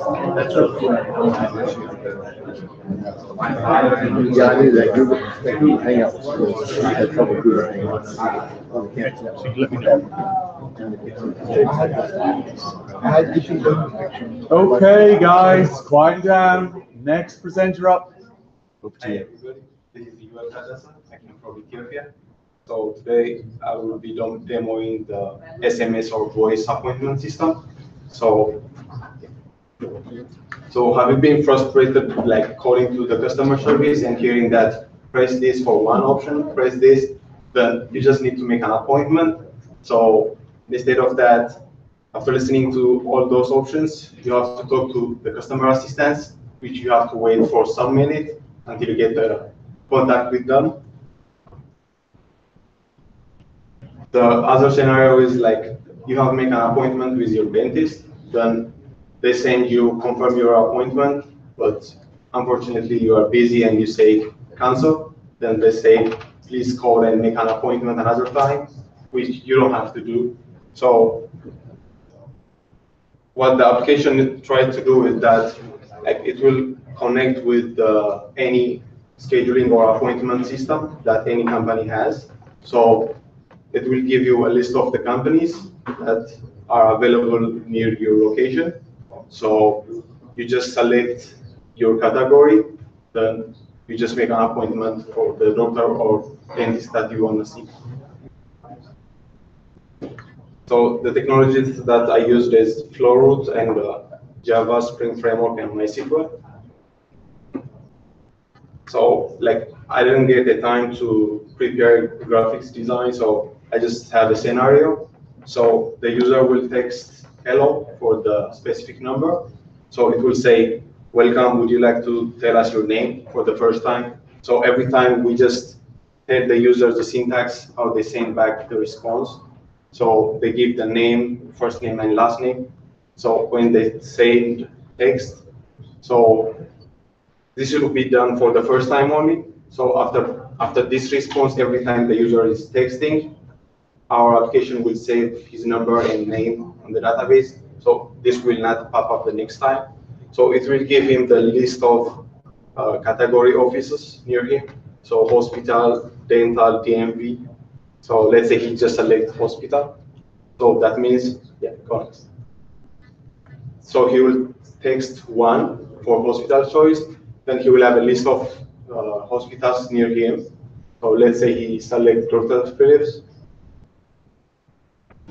So the app will send list of doctors in that hospital. So it says, please send your selected doctor and date. That means you'll text doctor the number choice and the date that you want to make an appointment.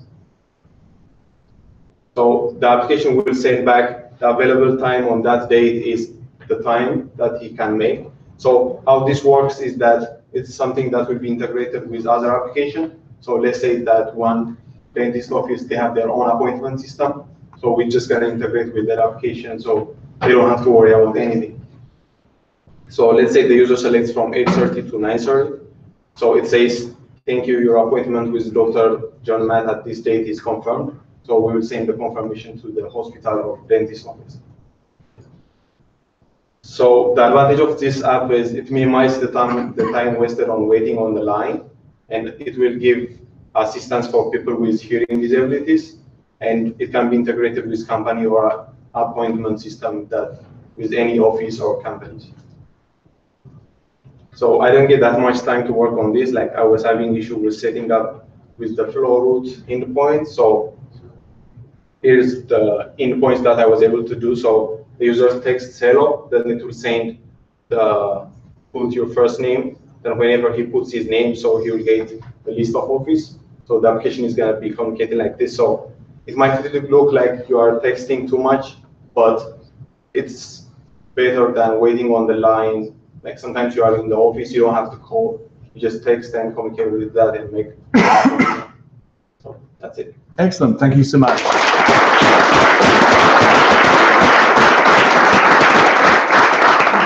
Any questions from the audience? Go for it. What technology was used in your solution? So I used the flow for the SMS. Since I didn't get time for the voice, I was thinking to use the voice and do the automation. Again.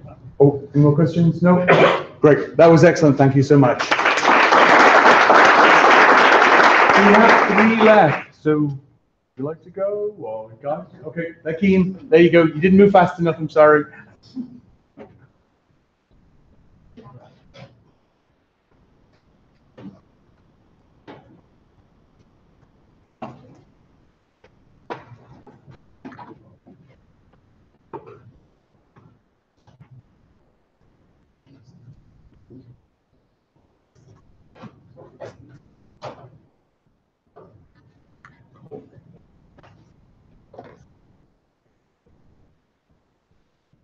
All right, hi, I'm Paul, this is Connor, and then that's Carlos, and we're Pose.io, and our goal was to make it easier for state legislators to be able to communicate and get opinions based on their constituents, and for make it easier for the constituents to get involved in local government. So what we used was Python, MongoDB, and Flask. And so far we've created a website that can just register users to a certain topic, and they'll get updates on that topic. Now we're going to demo it. Feel free to visit that website on your phones too.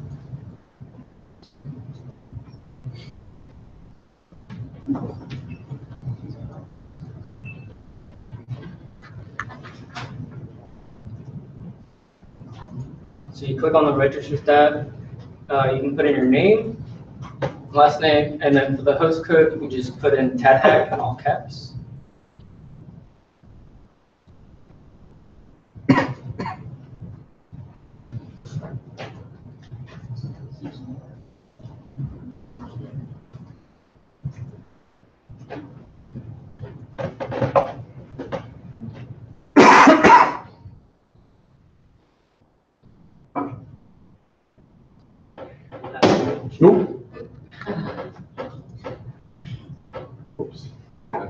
We didn't have much time to implement too much because I was having trouble programming the database. Only 1 day of experience doing that so far. But so far, all you get is a single text back about the current issue.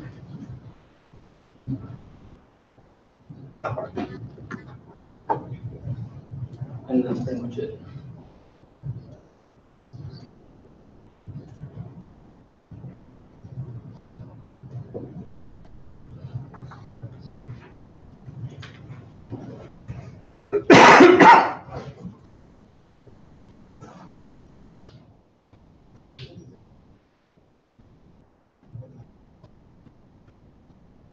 Maybe while we're troubleshooting, if you guys could tell us a bit more about your staff. You said you had database integration.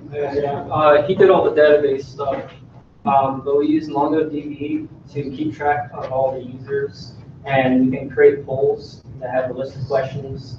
And when the, say, like a state legislator wanted to ask questions about a certain bill he was introducing, he can push that poll to all the people who subscribe to like a certain topic. So if it was like an environmental kind of bill, all those people subscribe to the environmental issue will get the text, and they'll text back to the questions and say they want to get like a 1 to 10 scale on how much you were for it or against it. It would be able to grab that and create a histogram eventually.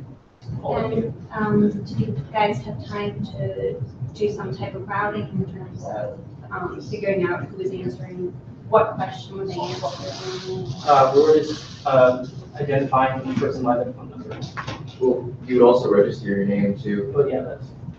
Gotcha. That's it.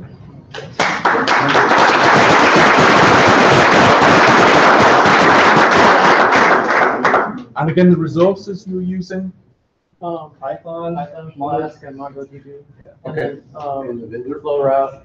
Not flow route. VoIP innovations. Yeah. Okay. That was great. Okay. We have 2 more and then 1 remote. So, oh, there you go, guys. Calm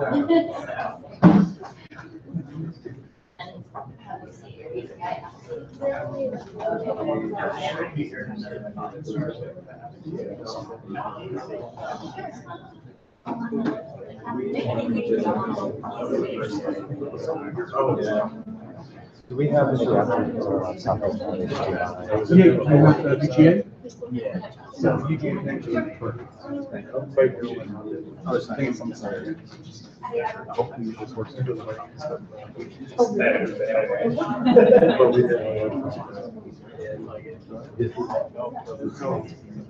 That's actually from.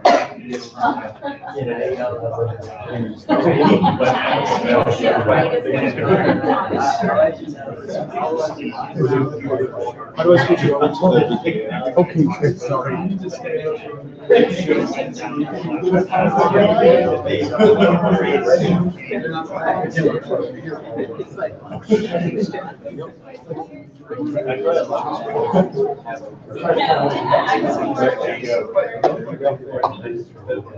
Okay, whenever you're ready.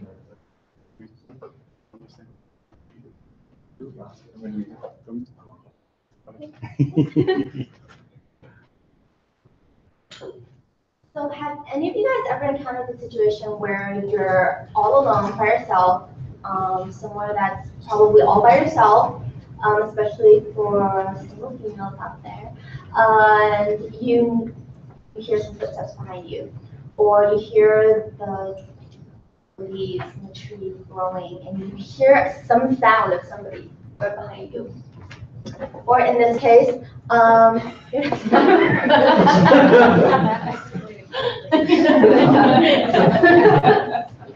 so, our example, Sally, in a situation, she hears a gunshot. First reaction, fear. Second reaction, call for help. Our platform makes it easy for you to press a button and immediately send a call for help.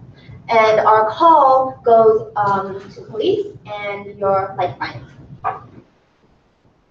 So the simple button, call me, will trigger your emergency call. Yep.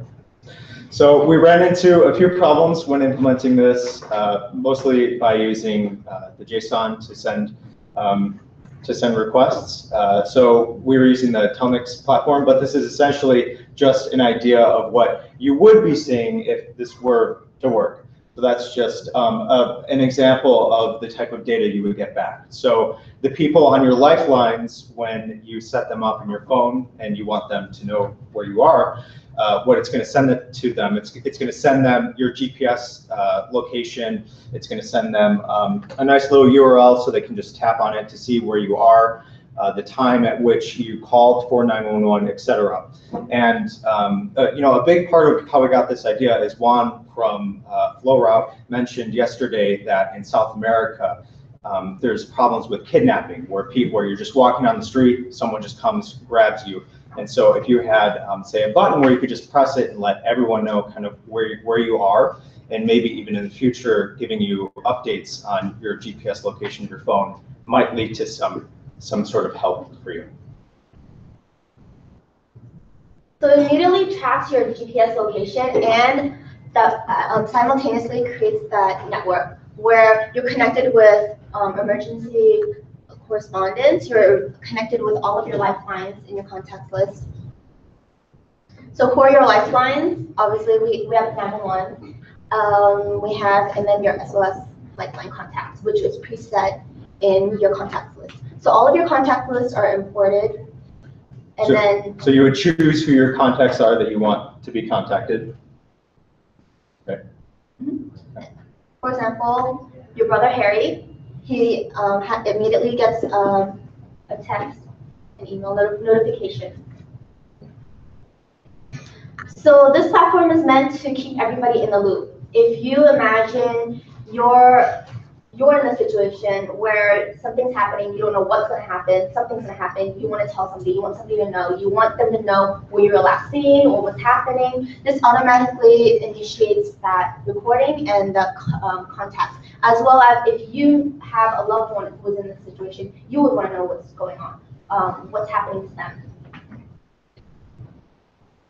So this would create a chat room where you can constantly have all of the people involved. So there would be 911, obviously, your correspondence, and then all of the people on your lifeline list. It could be your mom, your dad, your brother, your sister, your best friend, people who know things about you, people who know if you might have an allergy to certain medication if you're taking on annuals, people who might know where there might be a spare key, who know maybe there's a hidden shelter in the basement of your house or somewhere where they can find you, or maybe you're in a running route where you've got disconnected with the GPS and you were last seen here and where restriction might have gone. Everybody can be a part of that conversation and everybody can see immediately what's happening, what the progress is. So people who are close by and who can access you possibly before the ambulance or the police come, they can go first and they can maybe possibly step in beforehand. So in a more extremist situation, you would also hope that so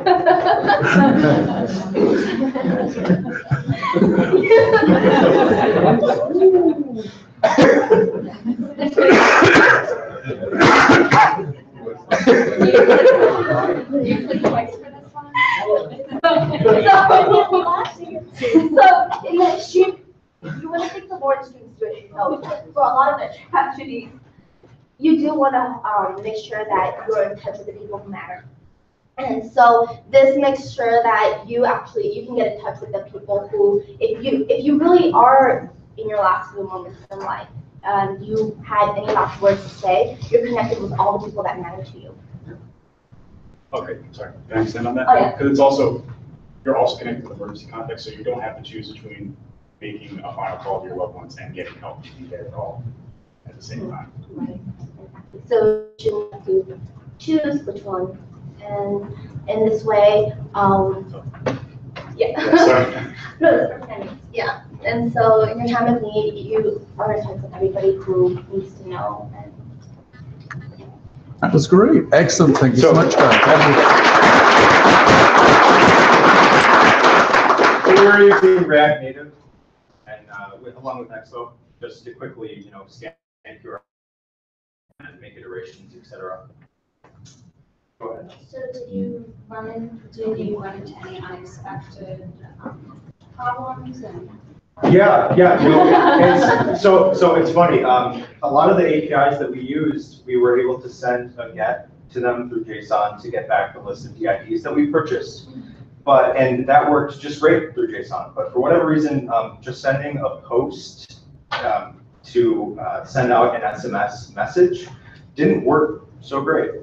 And that was kind of, it seemed to be a pattern across the vendors. Not sure why. I think it has something to do possibly with React Native and Expo. So. Any other questions?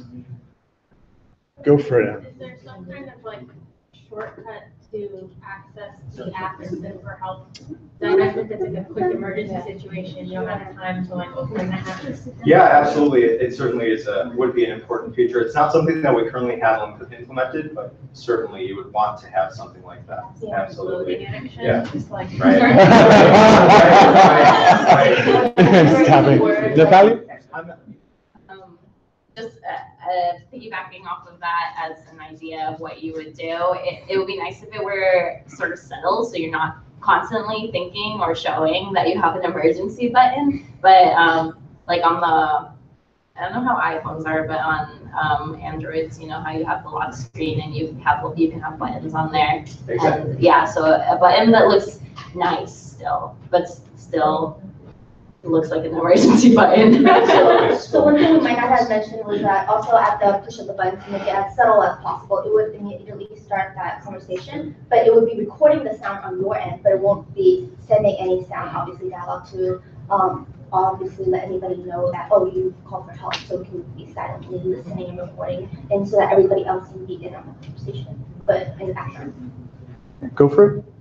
So do you have like any plans to hook that app up to maybe Fitbit? So like if you like want a message to send if you know you're gonna die, but if you're not, you don't want to send. Like so you wrong someone and you never told them, but you're like, you know, before I die, I want to die, but I want to make sure that I'm gonna die. So do you have like We were actually talking about that, with, especially if it measures your heart rate, so if your heart rate suddenly stops. And do you have like a sort of you take your watch off at the wrong time, right? Is there like possible functionality that you sort of maybe have like a list of people like, hey, this is that for this person in case I die, this for this person, and kind of like contingency cases. Yeah, absolutely. Yeah, customizing the context. Go ahead. And then only have it sent after a few days. Right. I don't want to be like it actually hits a button, sends out all those messages, and you're like, or like, yeah, the heart rate monitor is too far to go. And so if anyone's interested, I'd be happy to launch it up on Expo, and you could come by and scan the QR code and get it on your phone, just clear on. If you're interested. Okay, that's great. Thank you so much, guys. Again, great idea. So our penultimate presentation is from Natalia. This was her first hackathon, so congratulations. The first is always the hardest, believe me. Just get yourself set up.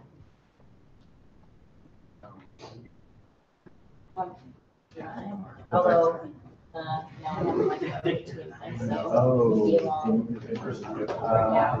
Does anybody have a micro HDMI to HDMI connector?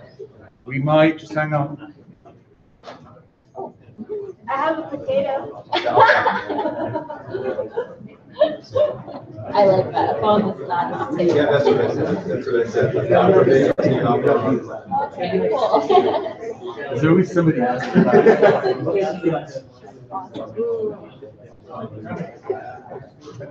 So we have Natalia, then we have one remote, and then that'll be it. Oh, I'm sorry, I didn't catch you. So we have two more than a remote. Let me.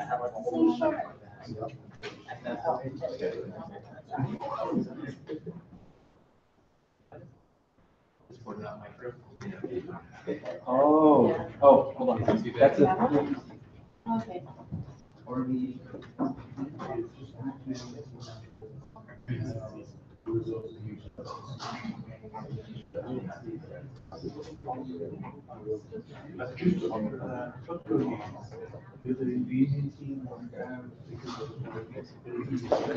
This one doesn't work, but he's the only one that works.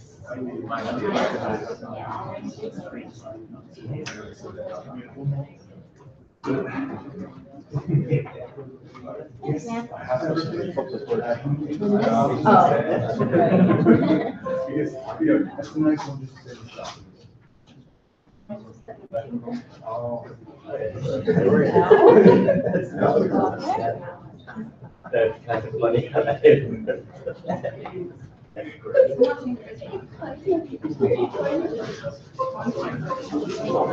think the projector's turned off. Yeah, is it turned off? Because it was on blue.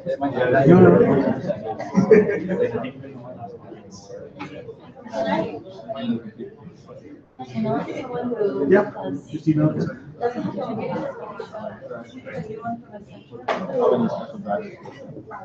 Oh, yeah.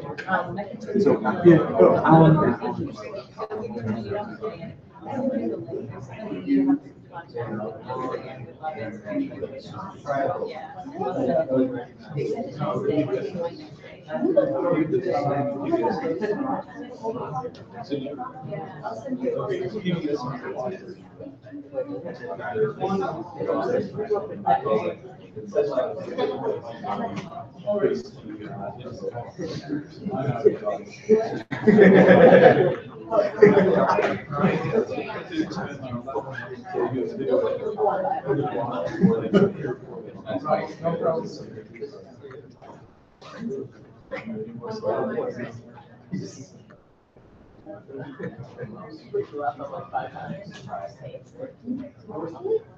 I had a reputation with IT department.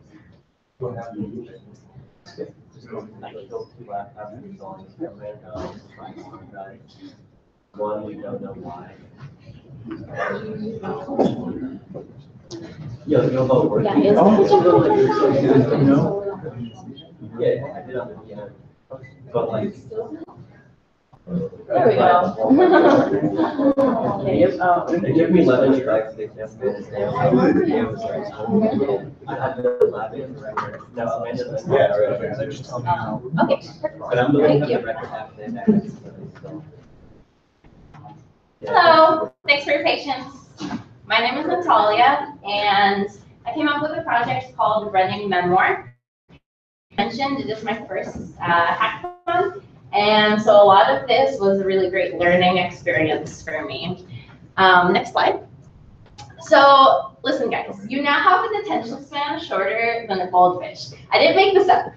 That 8 seconds, this is a very common figure, popular in research studies, and in, like, I got this off of a Time article. And so for me, when I think of this, I think about, next slide, please.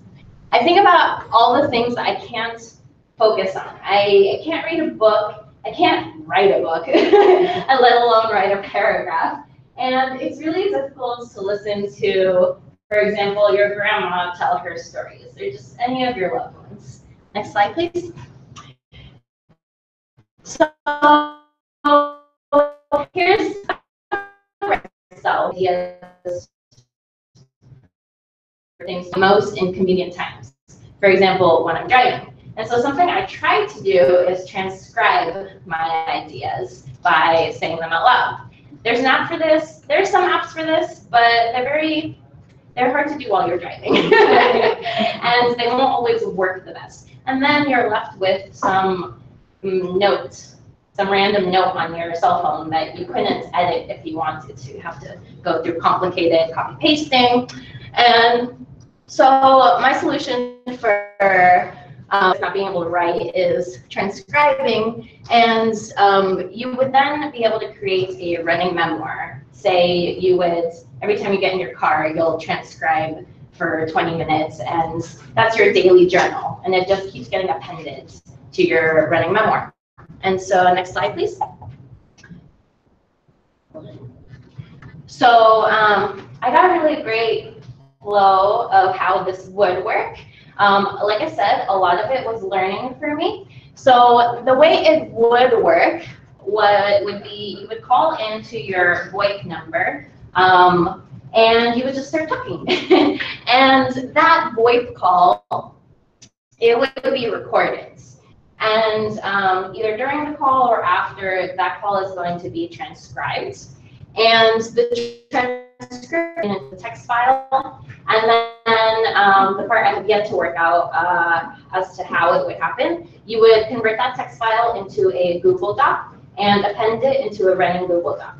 And so a lot of the things I learned all day yesterday, I was basically just learning the Google API, the Google Speech API. As a front-end developer so far by training, this was new back-end technology for me. And so Rachel from Telemix, she spent all day with me, hand-holding me, and just teaching me about API and the command line and all the things you have to do. And so then today, I was able to get more into the Appidaze, voice Appidaze script. And so they have a script to pull the transcription from their call and then transcribe it. But then it wasn't quite working. And so that's where I stopped. But it definitely, I now understand what backend development is for and how the limited JavaScript I know works into APIs, and I know what I have to learn. And so this is my new goal. Excellent. Thank you so much.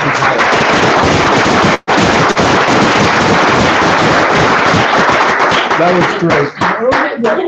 Any questions? If not, that's great. We're trying to keep this to get this thing done by awesome. Up to a penultimate team.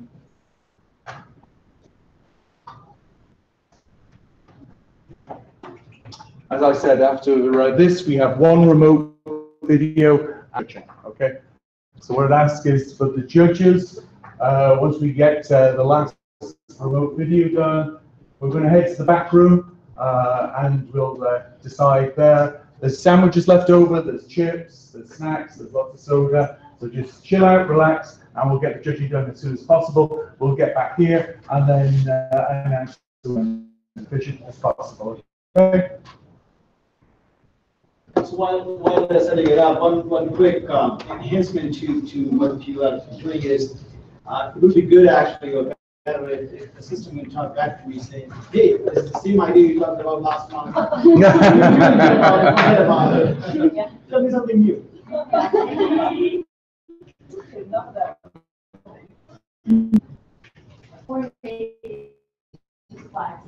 You know, it is like. Oh, yeah. And then to all the presenters who've not sent me your slides, please send me your slides. I've got some of the slide decks, so that's great. My email, well, it's on the registration, it's info@TADHack.com or alan@alanboyle.com. I'm on the internet, it's easy to find me. That's it, it's on the registration, so just use that. There we go.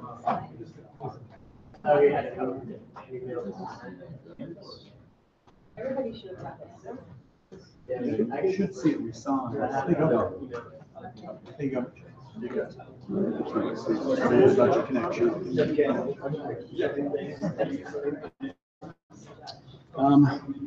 you have a microphone or something? Oh, I was going to try and call. Oh, yeah. Only use it for that because otherwise we get tons of reverb. Okay. I'll let you know. Okay, no problem.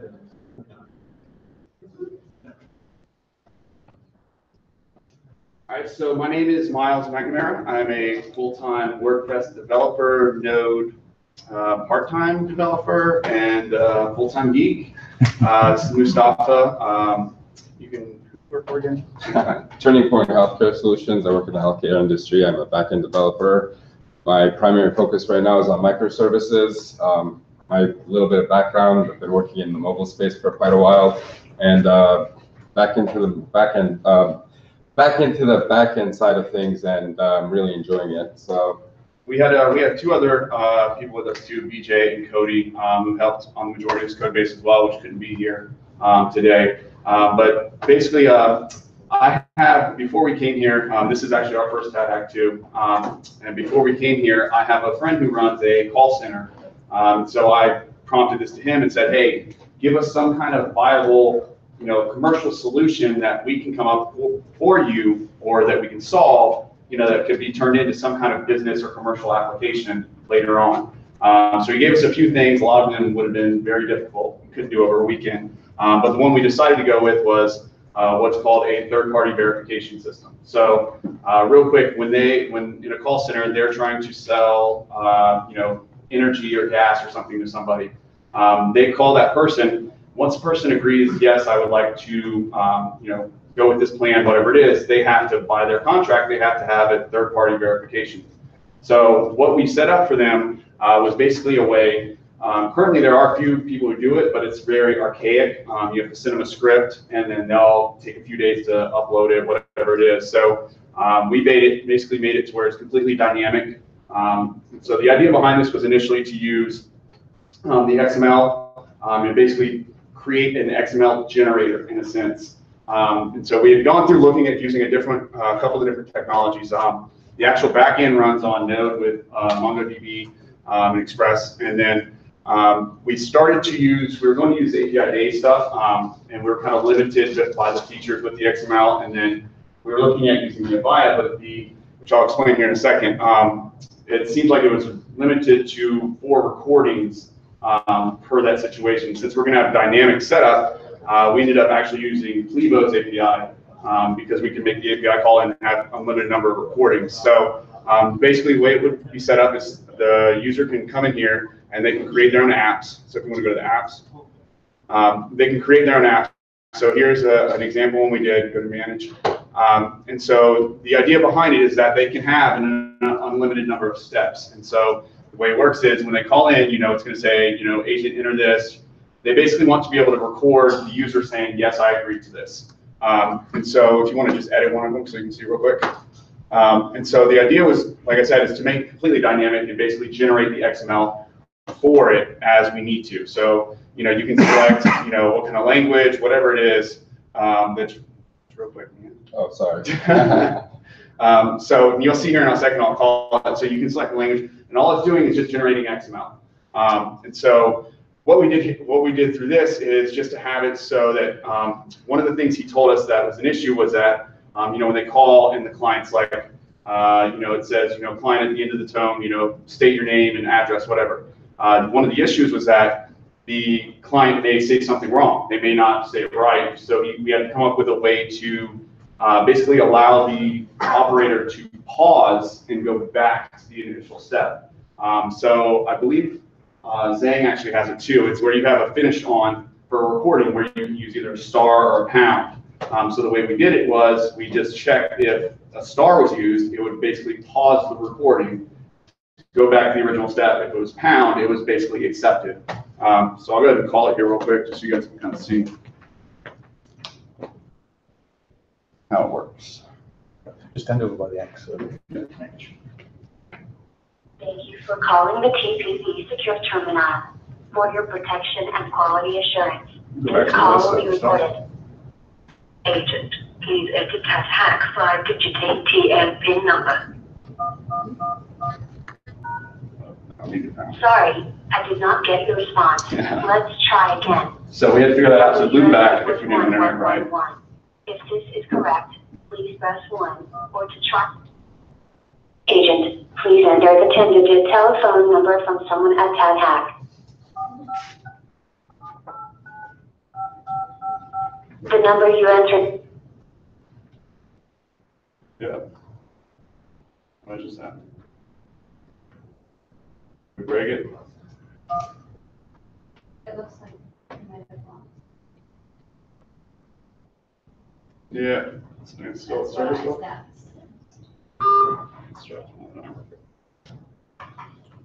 Sorry about that. Don't worry, it's demo gods. Yeah. They've been in action It today. was a late night, we lost an hour or two. So. For your protection and quality assurance, this call will be recorded. Agent, please enter TADHack 5-digit ATM PIN number. The number you entered was 2222. If this is correct, please press 1 or to try. Agent, please enter the 10-digit telephone number from someone at TADHack.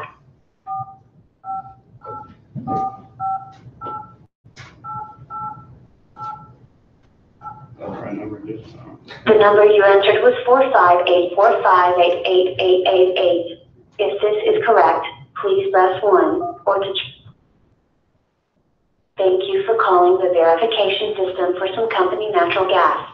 For your protection and quality assurance, the remainder of this call will be recorded. Customer, please state your full name and telephone number. So this would be the problem, is where somebody would be talking and they'd be like, oh, I said the wrong thing, and we'd have to actually pause it. Paused. And to bring it back so that he can explain to the client, okay, you need to say your full name, your full address, this and that, and then you hit star again to restart it. Customer, please state your full name and telephone number. Miles, 123, my lane. Customer, please state your service address, including city, state, and zip code associated with this account. No, thank you. Thank you. You have a 30-day So, unconditional as you can see, we changed it to a male voice on that one. Yada yada. Which will Not the fine print details. You agree to give us everything you owe. Do you understand? Yes. Thank you for enrolling with some company natural gas. Your verification is complete, and you are now completely broke. Thanks for not meeting the terms and conditions. Thank you. Your verification code is... And so then we had to generate a verification code for it. 2, 1, and 9, basically the way that it works is, 5. Thank you it's for actually calling. very similar. Goodbye. It's actually very similar to the way the recordings work with Zang, but it basically posts back to it, and so we take those recording calls. So if you want to go up to the main page, it should start showing up on there now. If you want to go to verifications, because we actually had it, because there are going to be times where we'll have incomplete ones as well, where somebody may not complete a call, whatever it is. So let's go ahead and go to the latest one, which should have been 411 right here, bottom. Yeah, so we need to fix that, so it's, first order.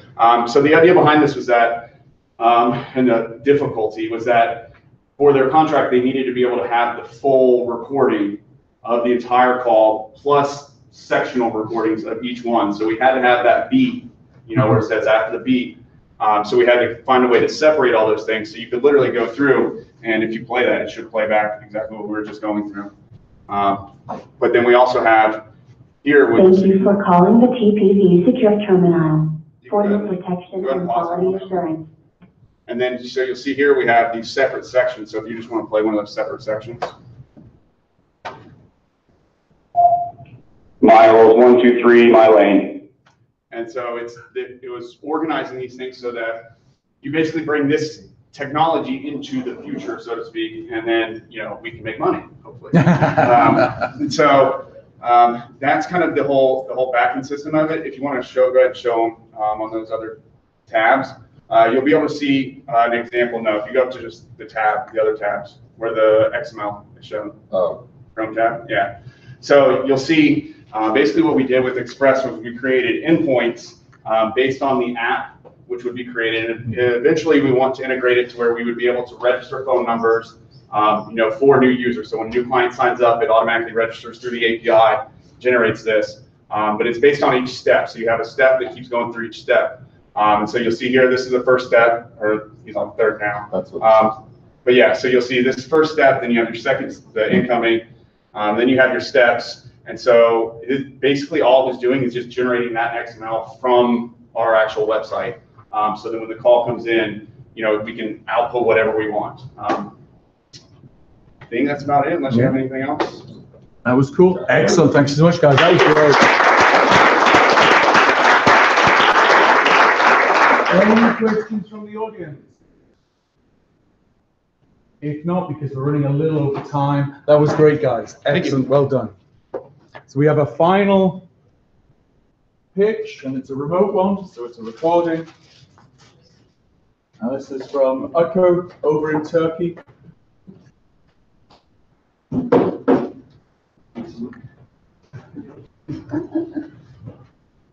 Hey, looking good. I'm from Istanbul, Turkey, and I'm a remote participant for TADHack-mini Orlando 2018.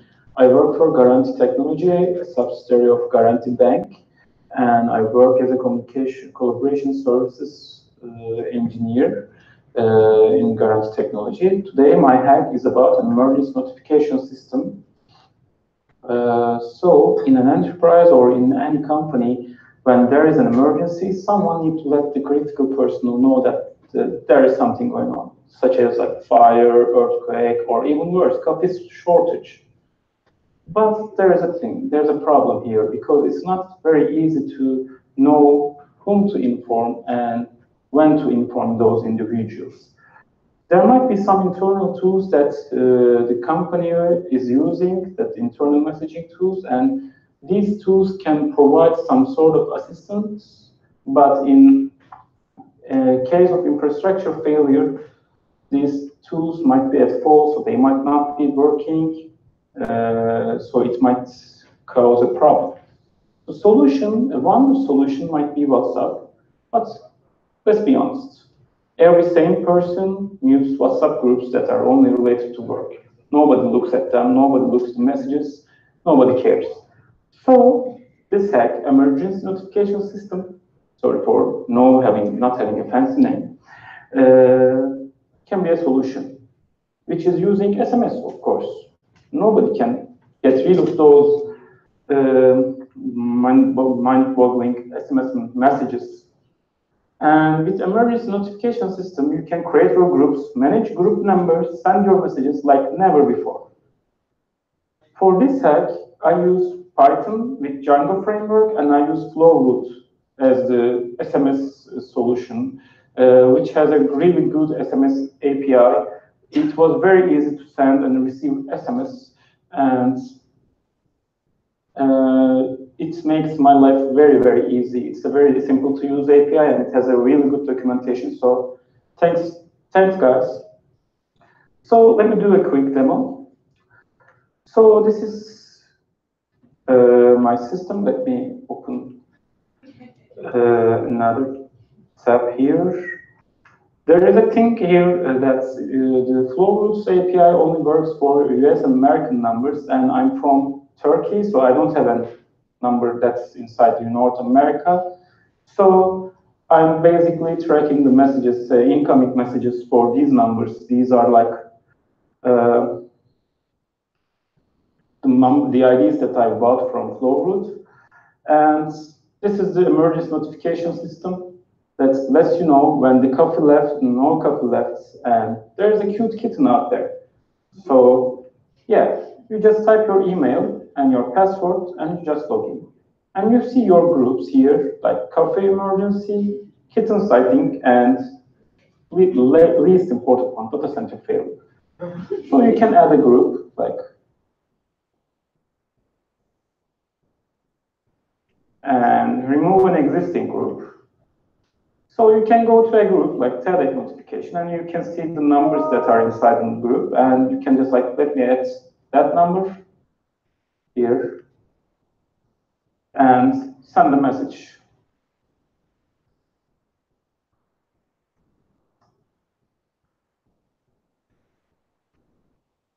So this message will be received by this phone number. Here you can see, which is sent in that time UTC. From that number that I'm using, that also I bought from Flowroot. And let's add that number to this group also. And let's send another message.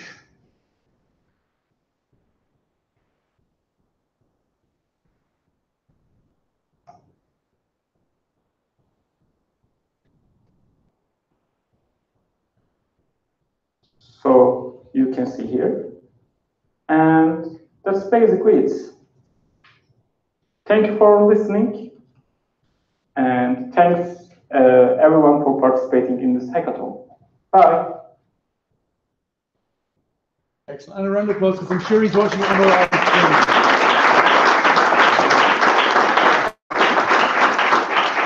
Have I missed anybody else up? Sorry, guys. Good. Okay, we're done. So the sponsors can come with me to the back room. We'll get the judging. There's still lots of soda, sandwiches, chips. So eat. Yeah. Oh, it's okay. Yeah, I mean, we'll get that done later. All I need to do now is just get the.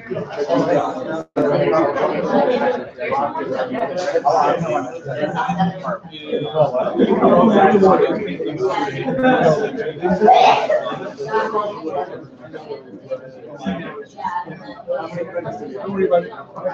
We'll get it all sorted.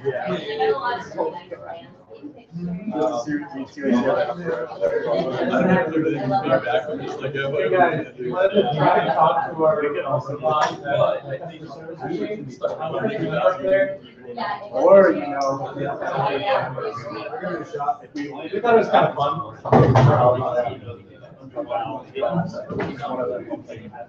How much did you run the AC?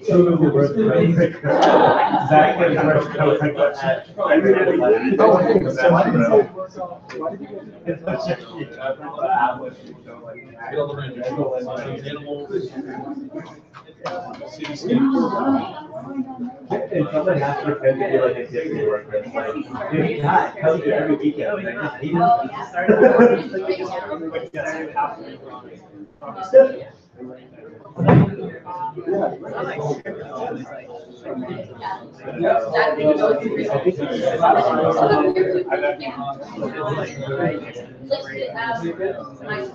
My roommate's thought, and then now it's the exact same thought. And then my past was just the same.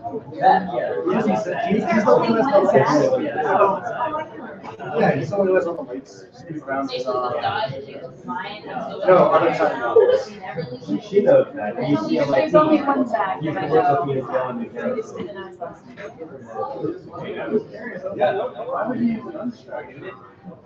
I still have a problem changing this to a line. All right.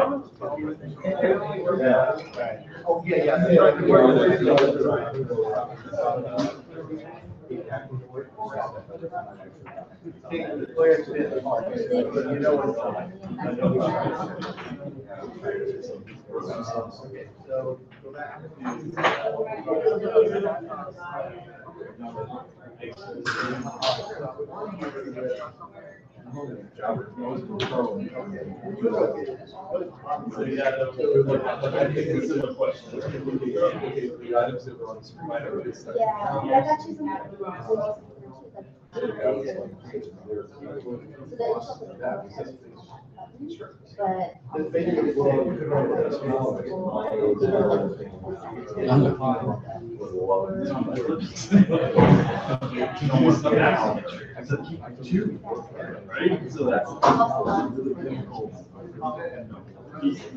So by the same token, you already have those right? It's not like you're so it's just classifying a solution that is similarly identical to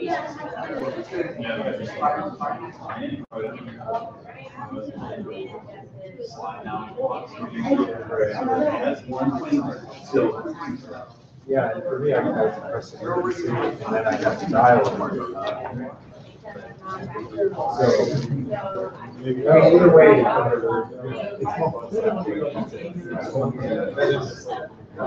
it can be a complicated one. Yeah. You can say something that sounds so simple. I don't know. I think honestly, we might want to look at something else like maybe JavaScript. It's just with React Native. For whatever reason, it's just a strange story because we could use batch to burn JavaScript. Okay, so batch ready, just and it works great for getting using whatever reason is posting. Post or something. It's really strange. I was thinking of the Thomas reps. They have like a guy. Yeah, it should be, yeah. Oh, I have seen this before. What about, what's your, yeah. That's probably, that's really good.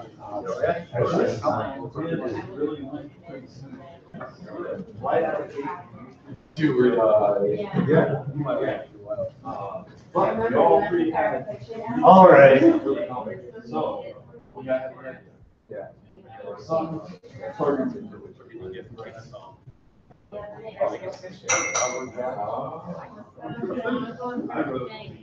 this thing?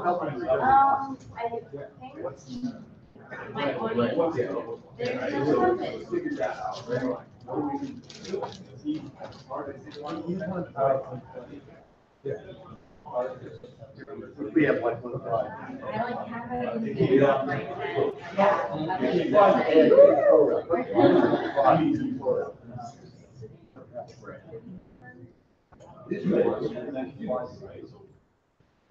Sit out for that. Yeah. You really need to go down there.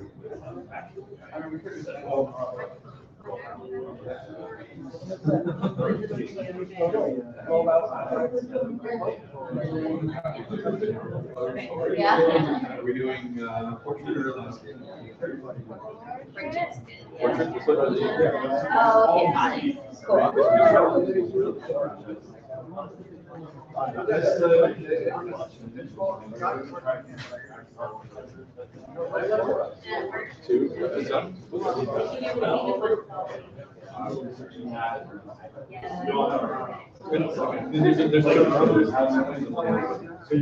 Actually, the blue looks kind of cool. Yeah. How are you going to do that? Yeah. So I'm wondering, was there somewhere in the UI they had noticed this? Cool.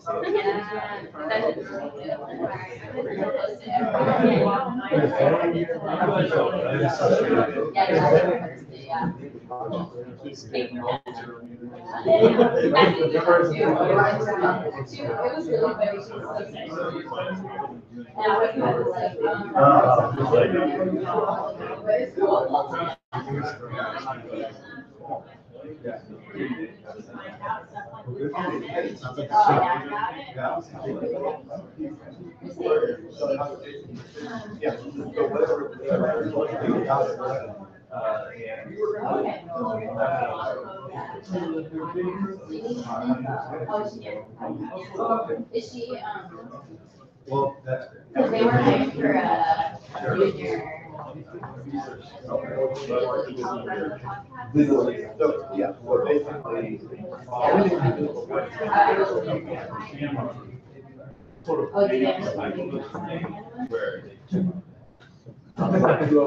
That's gonna be my, I'm gonna follow this and do that. I'm gonna try.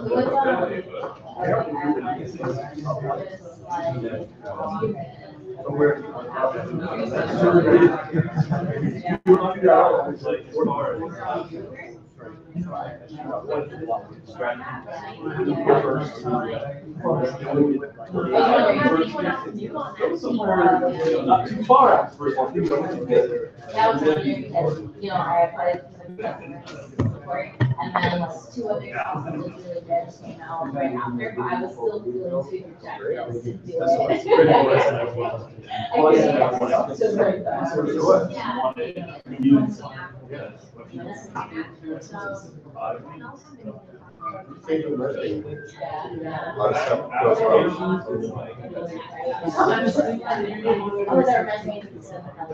Because, you know, you chose technology, and then, it's not really, he said, when someone was having trouble finding out about this, you can do a Google Alerts.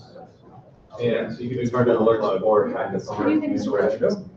And whenever that happens, Google will send you an email. And say, oh, these people have updated on the web, it's called, there was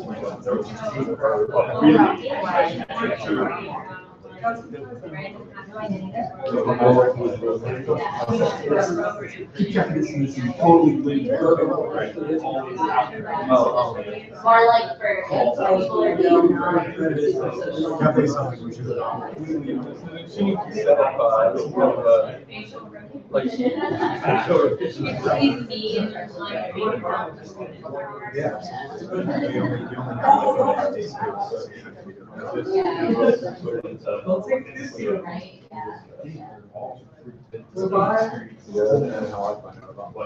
Actually, that's a good point. This was our first.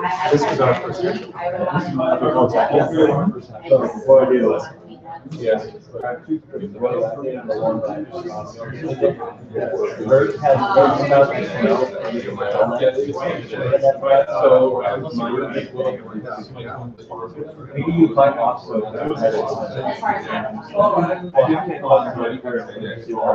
Well, I have them, whatever.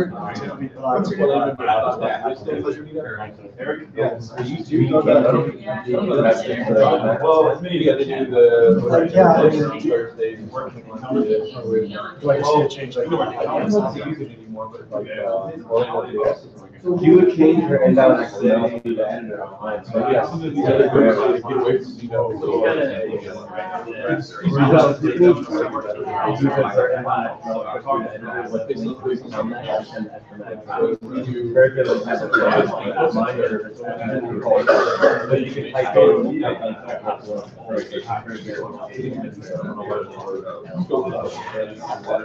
Yeah, so that's just,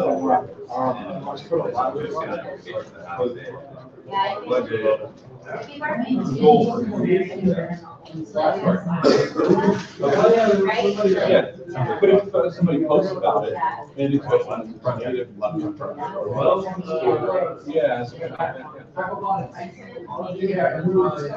mostly front.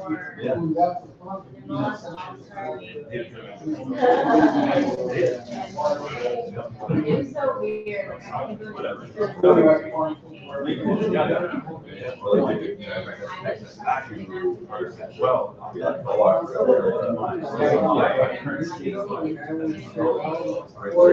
Bringing all those together.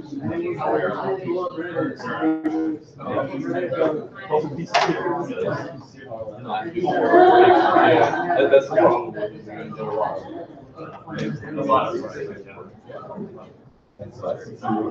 Google it down with Google. You can use, so like you skill crush, you get every skill.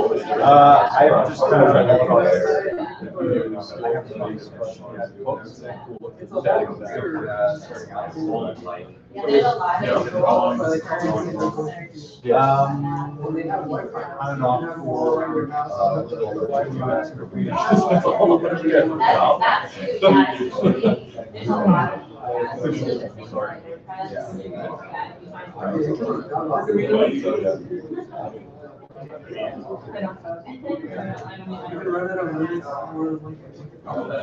Let's see, like 2 months is looking for you with how much pop.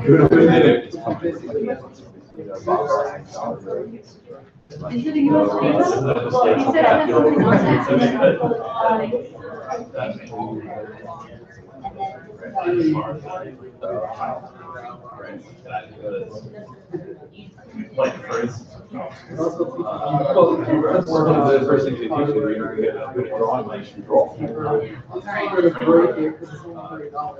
Back end, and then what you have to go front end.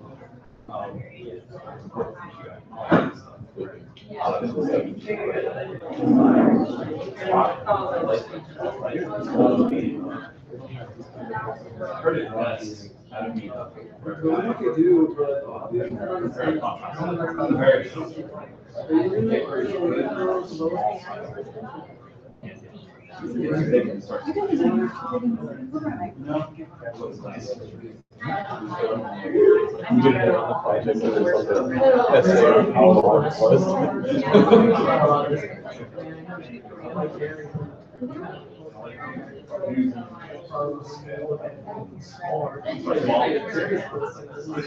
Dude, that's real quick. It's not, it's all needed.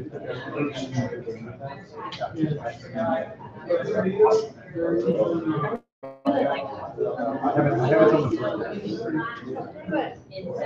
I'm taking a peek at it every half.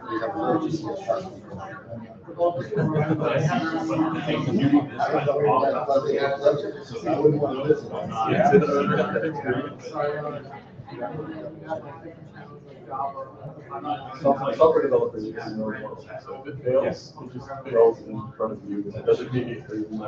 Yeah, the immediate gratification.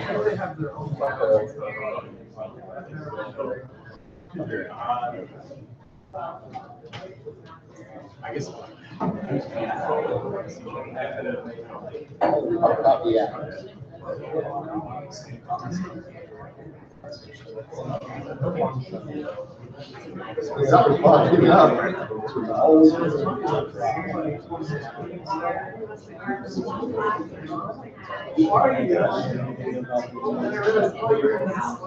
That was incredible.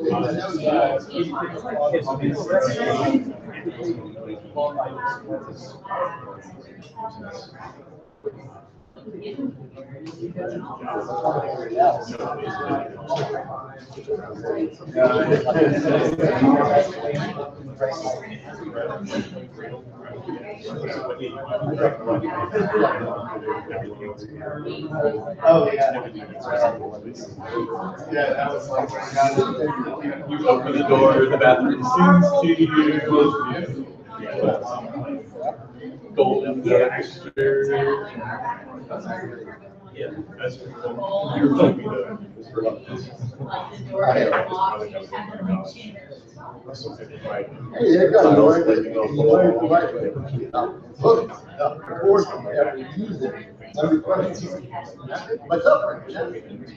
Not terribly different. That's far apart. Yeah, and if you want to die, guess what? Go. Oh, okay, well, you're going to go. Let's do that.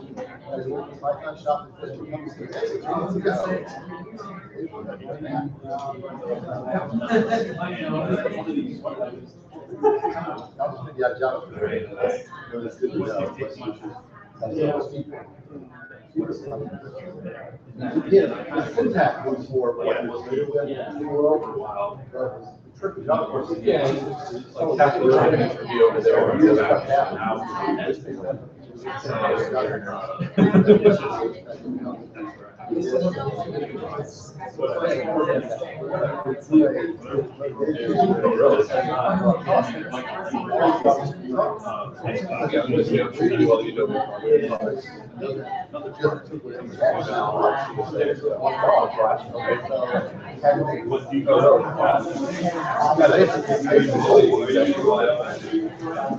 Yeah, have a block. You have this block to do this. You put step by step back. Don't use that. Everything happens at its own pace. So if you want to graph really quick, as you need really slow. School, they don't prepare you for anything. I was able to speak the time. Here's how successful I was at being successful. Yes, that's exactly what it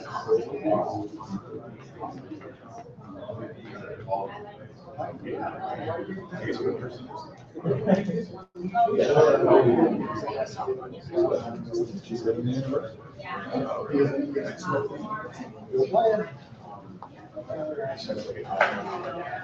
Are you on your speaker or on the Yeah, you're on jet.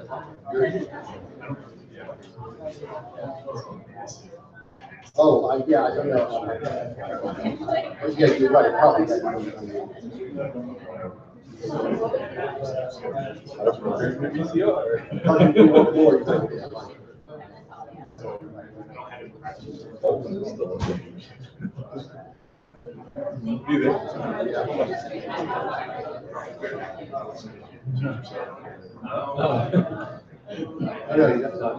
You should show up to bowling alley.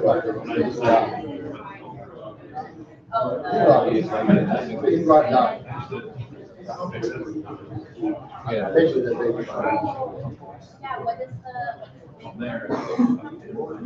Yeah, so that's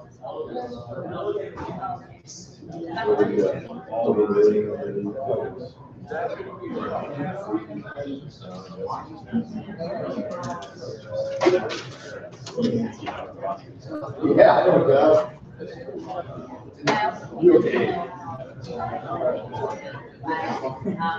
Yeah, So a lot of companies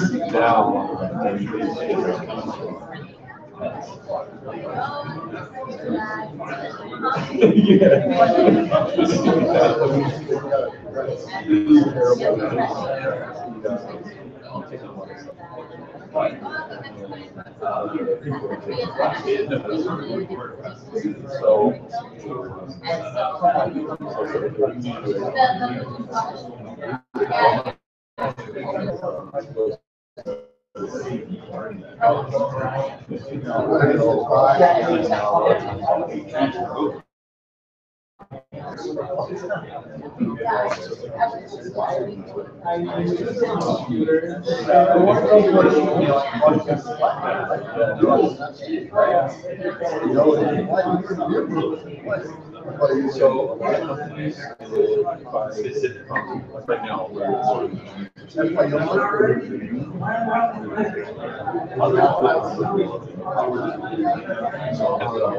transition. A lot of their resume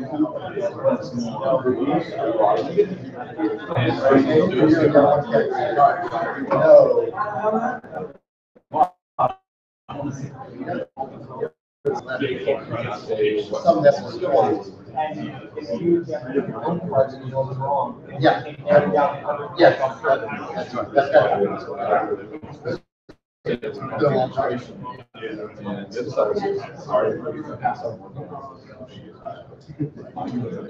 Okay, good back. Yeah, so it's like all the great things. Yeah, you know, it's something like this, and for members, there are people that are running through that work that trade degree.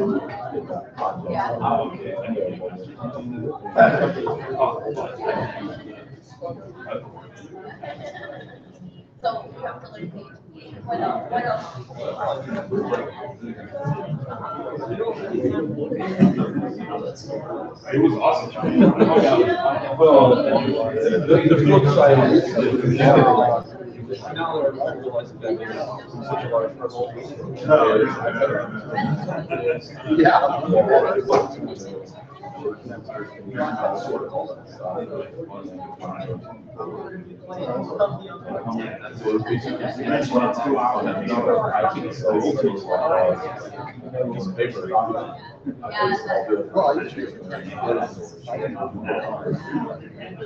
Friendship? No. Yes, it's true. Yeah, I wasn't in that first. No, it's no.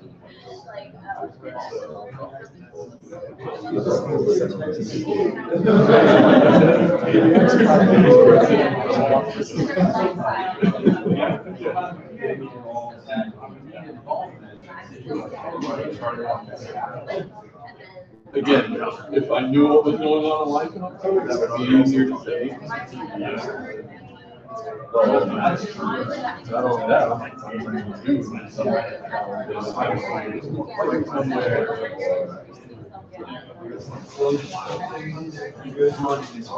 so for the easiest way that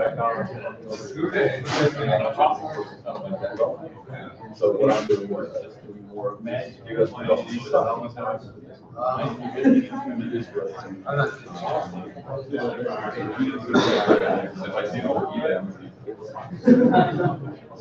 that's do anything.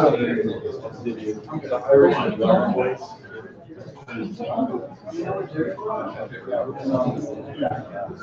originally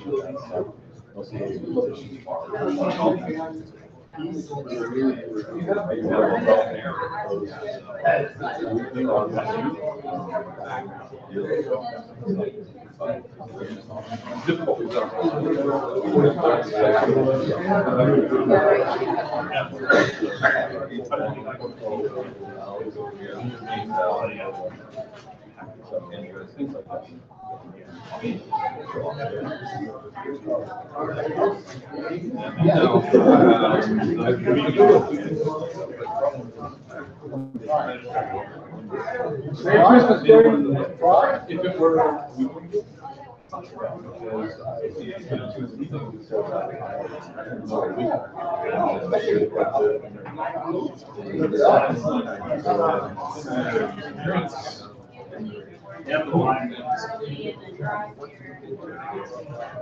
then you go out there, you know, it's like, all right, now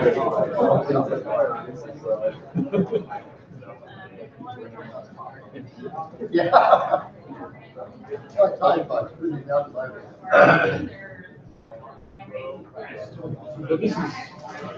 this is long ago right now. I'm in the.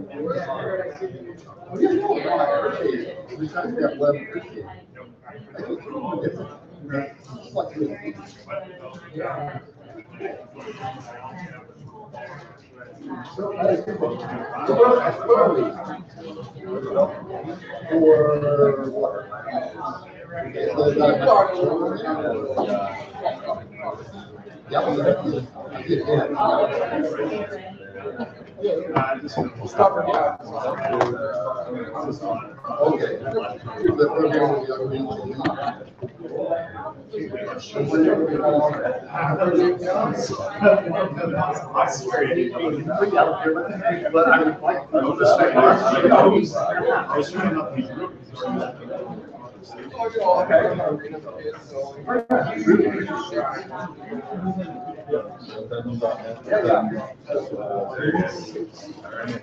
Thank you.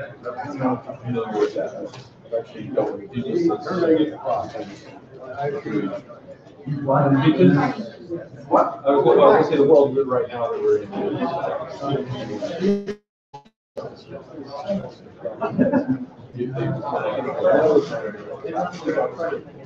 No, it's quite good. Yeah.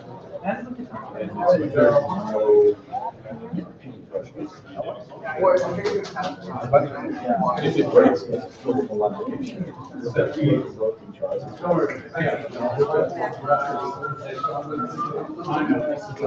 Well, this is.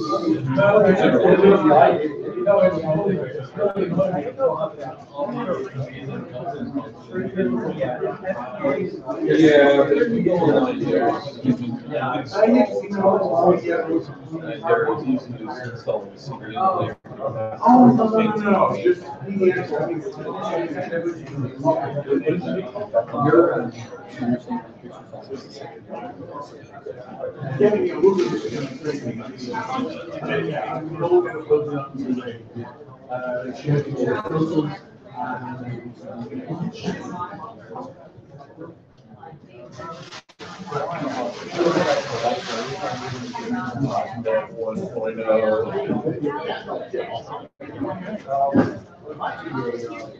So who wants to go first in announcing their prize?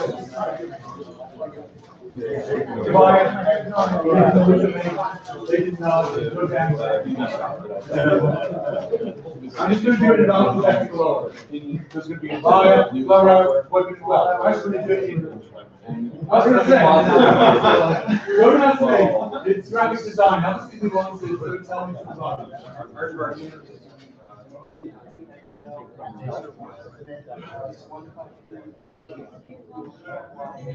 Okay, we're going to announce the winners.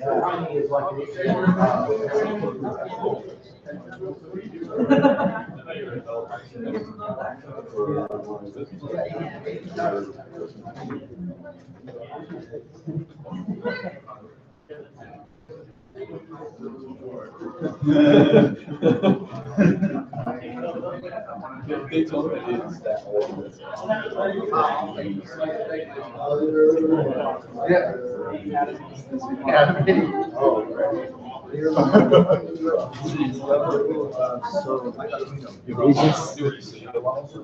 I think he wants to complete as much as possible. Who is Rd again?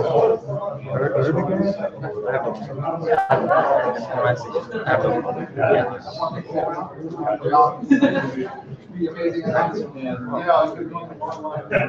that case, maybe coming to the US, not the greatest time, but I don't know, it doesn't sound like you do what's right for you, I guess.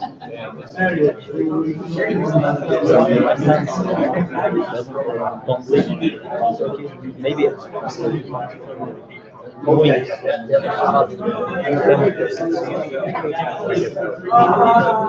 I'm going to start talking because it's the only way to get everybody into the room.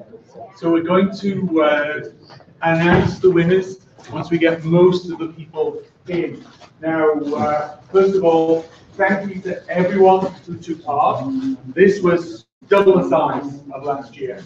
The quality of the hacks again was truly amazing. I'm really very happy with the diversity of the people that came, the sort of, just the quality with which the teams were hacking, and also the feedback you've provided to the sponsors. That is invaluable. That helps them in the product roadmaps. That helps them be more successful in those businesses. So don't worry, when you're complaining about things, that is good. Okay?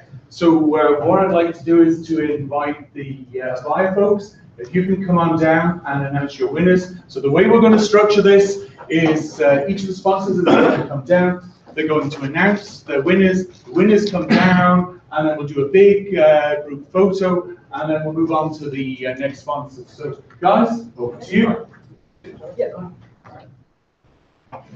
First of all, fantastic, and not only in terms of the presentations, but over the entire 2 days. That was just the kinds of ideas and questions that we're seeing coming up are absolutely outstanding. So you should all be feeling great about the outcome for it.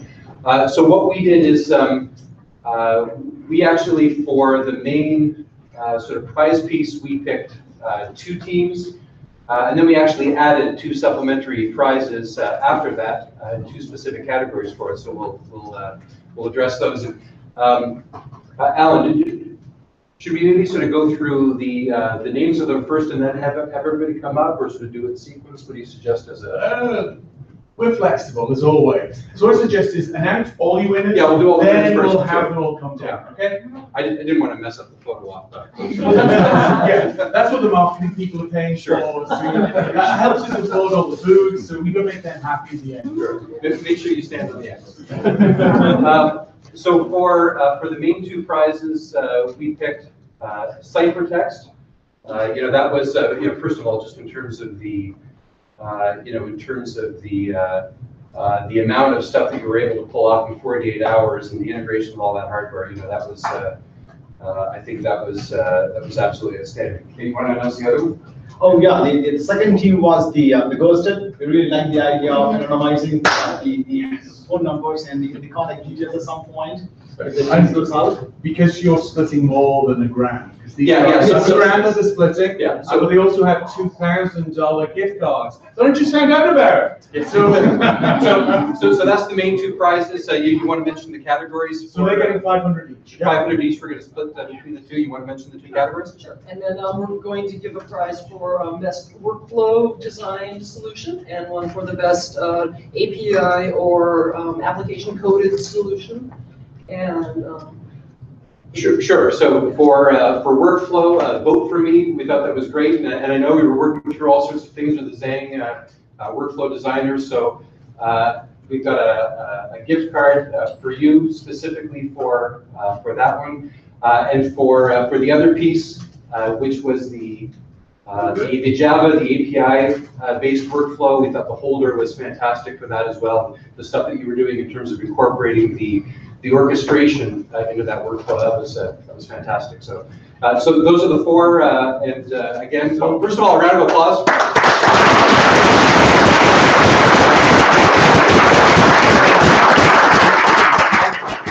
And I should mention that this was absolutely not as easy as we thought it was going to be. Seriously, the ideas I think that came out of the 2 days, we were really sort of astounded with. And if you left anything unfinished, go home and finish it, because some of the stuff that you came up with ideas were like, oh, I would buy that. You know, so yeah, I mean, do we want to have everybody up? Do a photo op? Going down so we get the photo op.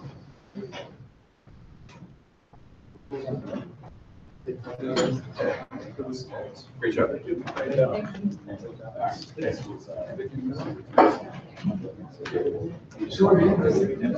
Sure, yeah.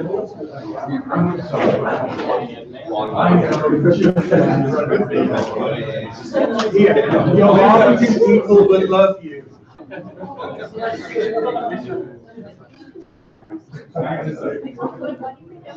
Wow. Getting a smile. You can give gang signs if you want. No, nothing. Okay, thanks so much, guys. That is excellent. Well done. Okay. Next sponsor.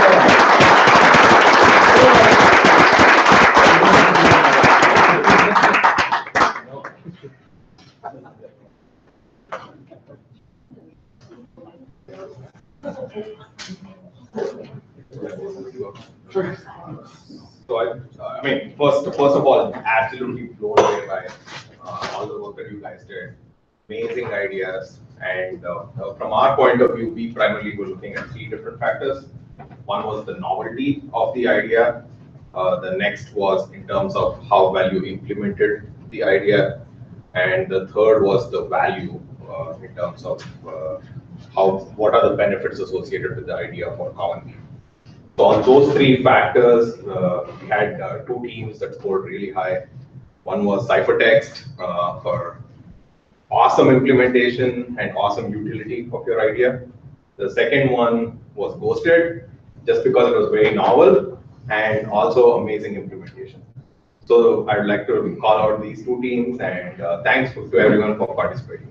And I would just, like to add that the pure complexity of just coming in for 2 days, having to implement communication services, if you've never had any experience with it, it's an extremely challenging thing, right?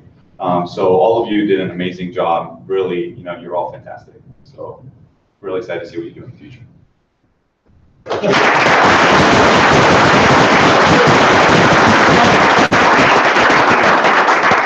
I take back everything I said about it.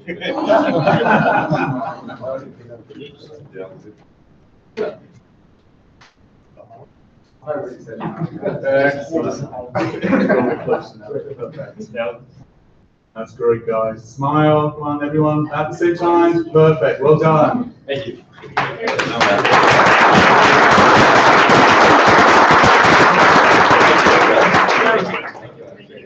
Okay, so organizations, guys, come down, and the next 2 winners.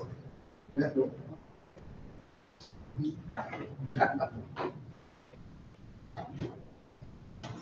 right, this is our first TADHack, but I'm blown away by everything that came out of it. You have a wide range of expertise, people that are fresh and brand new, students, people that have been coding for years, do it for a living.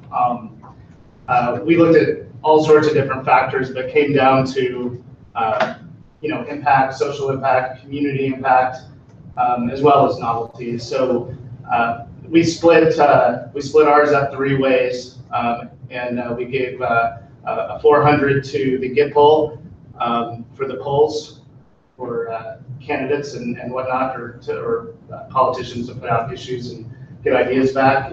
And then another for Ciphertext for the complexity and the ingenuity behind that solution. And then 200 to Ghosted for the novelty of the idea. So again, blown away. And this is my first TADHack, and it's pretty amazing what you people can do if you put your minds into it.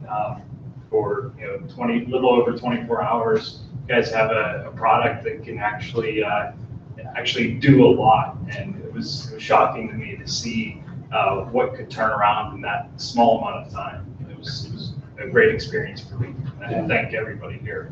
Excellent, well done, guys.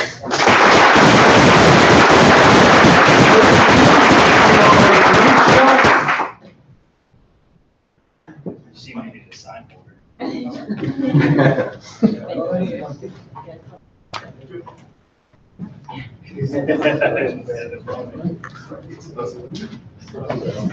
Everybody facing forward. Make sure you're holding that. That's it. Perfect, guys. Everyone smile. Great, well done. Excellent. We're done. Thank you.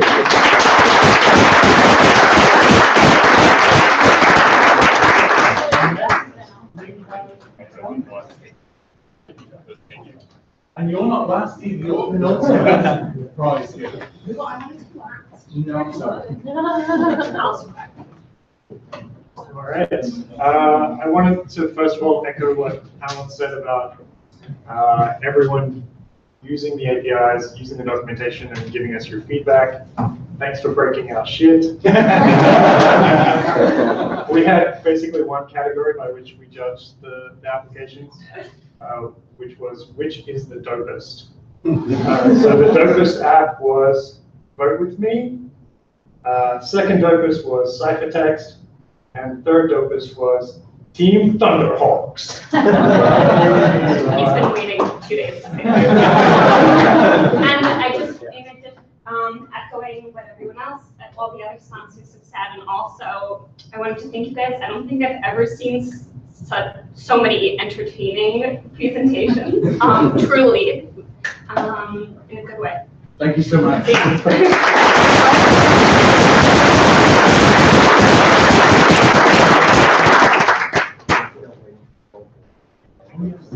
Oh, yeah. It's going to be upset if it sees the side. Okay, that's it. Side of the Oh, sure. You guys. Let's see.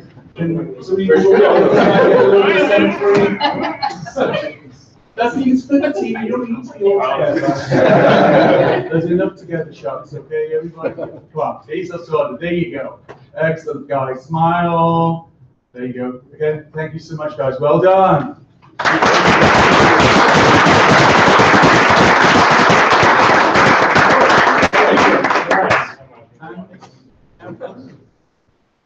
And there'll be another group shots as well. And they'll have to put on the Code for Orlando t-shirts as well.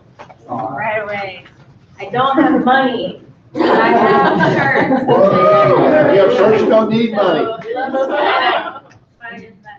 So it was funny to watch you guys yesterday and today, especially seeing some of these more projects arise that kind of have the ability to impact the community and help people. And so 2 of your projects really stood out to me, and that was the Lifeline and the vote, or what was it? Vote, what was it? The IO one, Call IO. Call IO. Right. So I have 4 shirts. I think that's enough, right? Because there's 2 of you in each one, maybe. Did I do it wrong? We can split it. Sure. Or if you come to a meeting, I can supply many more shirts. That's it, exactly. So, Some of them are like selection of mediums, largest. yes, Yes. yes. I don't know how. I mean, well, part of it is recruit flights. I know. They have to go to Walmart. Come on, guys. So, I got you have to put it on. a medium. Fair. Only medium. And we've got another large and an XL. I feel like I've been handing them over here. Yes, it is. I swear, if you come to the meeting, I will give more. There you go. You have the invite. Put it on. Don't worry. You have to put them on, guys. Come on.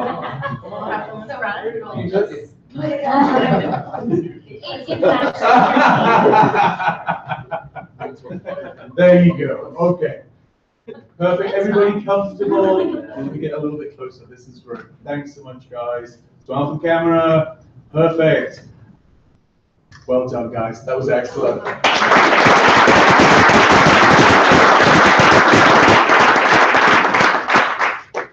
So that's it.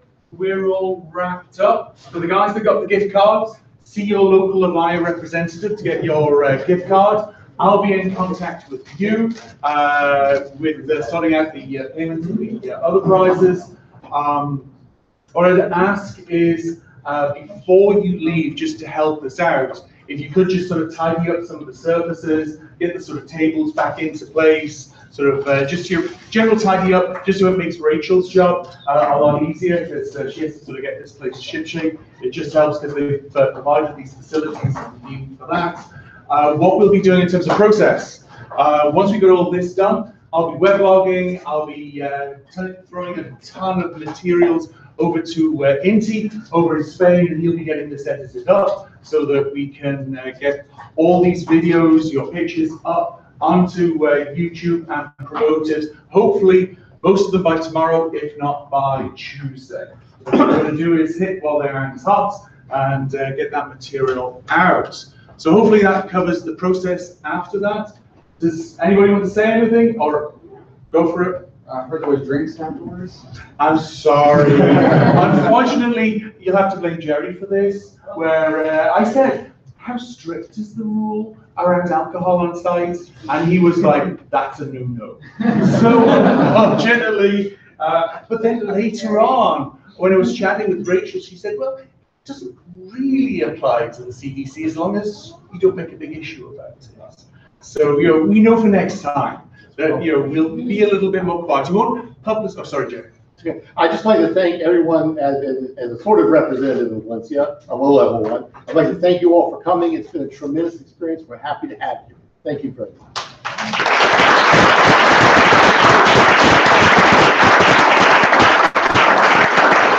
So with that, if there's sandwiches or chips left, take them, and safe travels, and we'll be in touch. Don't worry. Thank you, Alan. You're welcome.